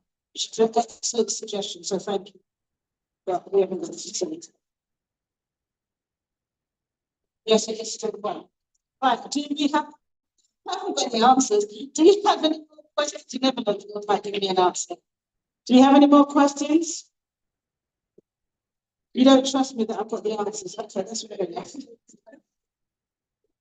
Right, so Sister Sonia, so what did you say? You have a question. Okay, where's the microphone? There's a question here at the front. The lady with the red t-shirt and the black and white skirt. Okay, hold on, Sister Sonia. I don't know if that was the best one. Is it possible to use a different peas other than lentils? A question. Your question? Could we use a different piece? What, you mean instead of lentils? Yeah, Or instead of soya? And oh, something else to make the tofu. yeah, definitely. For the two. Okay, the answer has come to Norton's level. Chickpeas. Chickpeas. I thought they were clapping at me. What? It's a word. It's a word. People. So when we said that this guy really have to run my fingers, but I just need to show it to you, so I'm just maybe answer that. So it's so when this is cool, so this can go in the fridge. Once it's cooled up, I put it in the fridge. And when it's cool, I just turn it over, and of course it's gonna take the shape of the dough, and then you can cut it and I don't know, fry it, eat as it is, do whatever you want to do with it. Okay, as your protein plan. And the thing is, if you think about how the bean is just kind of, it's there, it's nondescript. You don't just want to be eating stewed red lentils every day, day in, day out. So you can make a nice stew with your red lentils. You can make tofu with your red lentils like we just did. All sorts with it. That's another way of making your food more interesting, because oftentimes when you follow a plant-based diet, it often, it seems boring. It can get a bit monotonous if you don't put some thought and effort into introducing a lot of variety when it comes to, your dishes.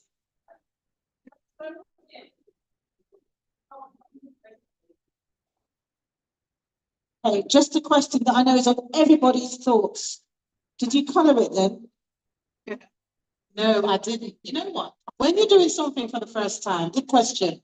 I don't like to change too many factors. So now I know this works. I've got this outcome from just keeping it very simple. I can start playing about with it.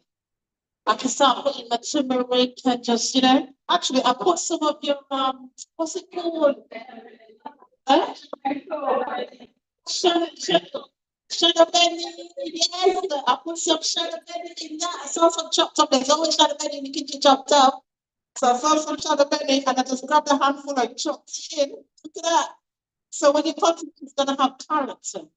It won't just look very plain and bold. It will have character.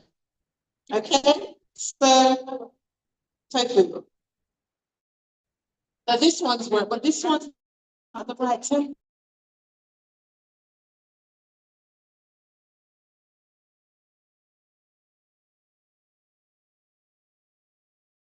A lot longer now. Ready. What's that, Tony?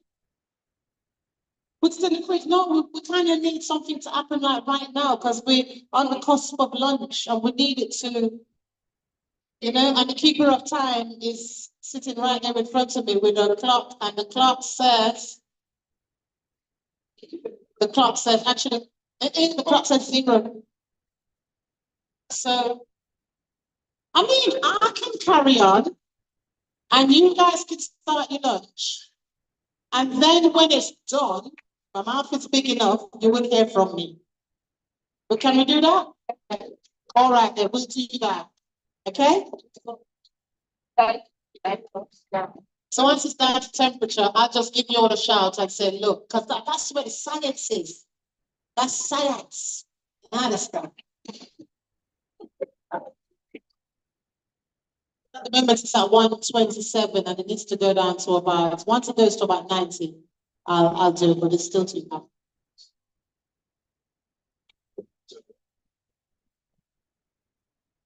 Okay, I was just looking for the workshop program on my phone, but I see a sister with, can you just put me the workshop program just behind you? Workshop program.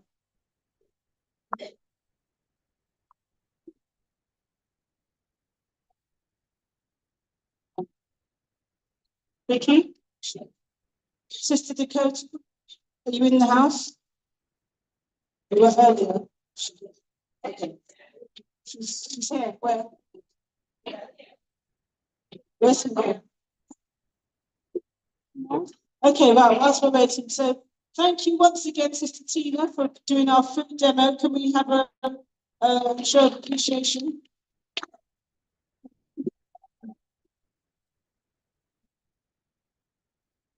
Man, and Sister Kota is here now. So, Sister Tina, you must go. Just wanted to say thank you for the lovely head covering and the gloves. The gloves got really hot. But thank you anyway, but thank you for the head covering because I've got loads at home.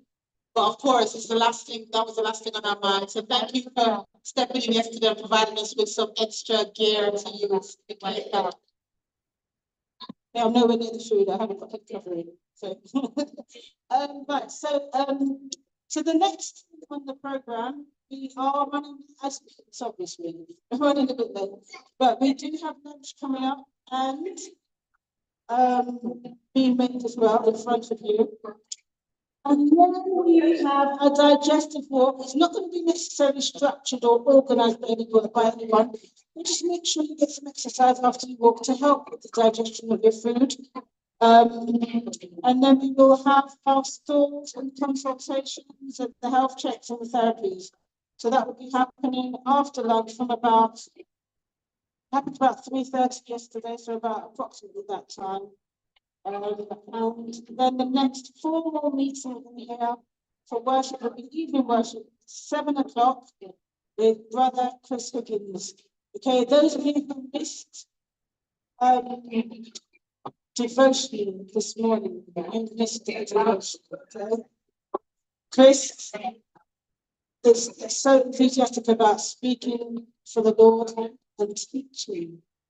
Okay, so and if you missed it, tomorrow morning we're going to have Brother Lewis Harris, the same person that puts us through exercise, is going to be speaking to us for devotion as well. So please be aware of your timetable, Sister Tina. And Sharon just mentioned about Chris and his enthusiasm. He does every Friday night. We've just finished the Great Controversy. We've been on it now since years. We take our time and savor every single word prayerfully. Every Friday night, we've been studying that. So we're moving on to Christ object lessons. Of course, it's here, but every Friday night. So if you're interested, give Chris your number. He can add you to the WhatsApp group.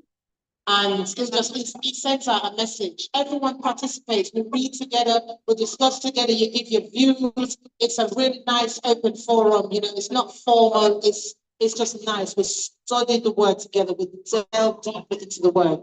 Okay, so oh, the time is normally 7, is it 7 now? 7:30 UK time? 10 o'clock. Yeah, I think it gets later in the summer because by the time we get to June in the UK, the sun is setting at 10 o'clock at night. But I'm not saying that's how late we're going to be, but we move the time a bit later because people sort of finish their Sabbath prep a bit later because we've got the extra daylight sometime. But it's usually at 7 o'clock in the evening.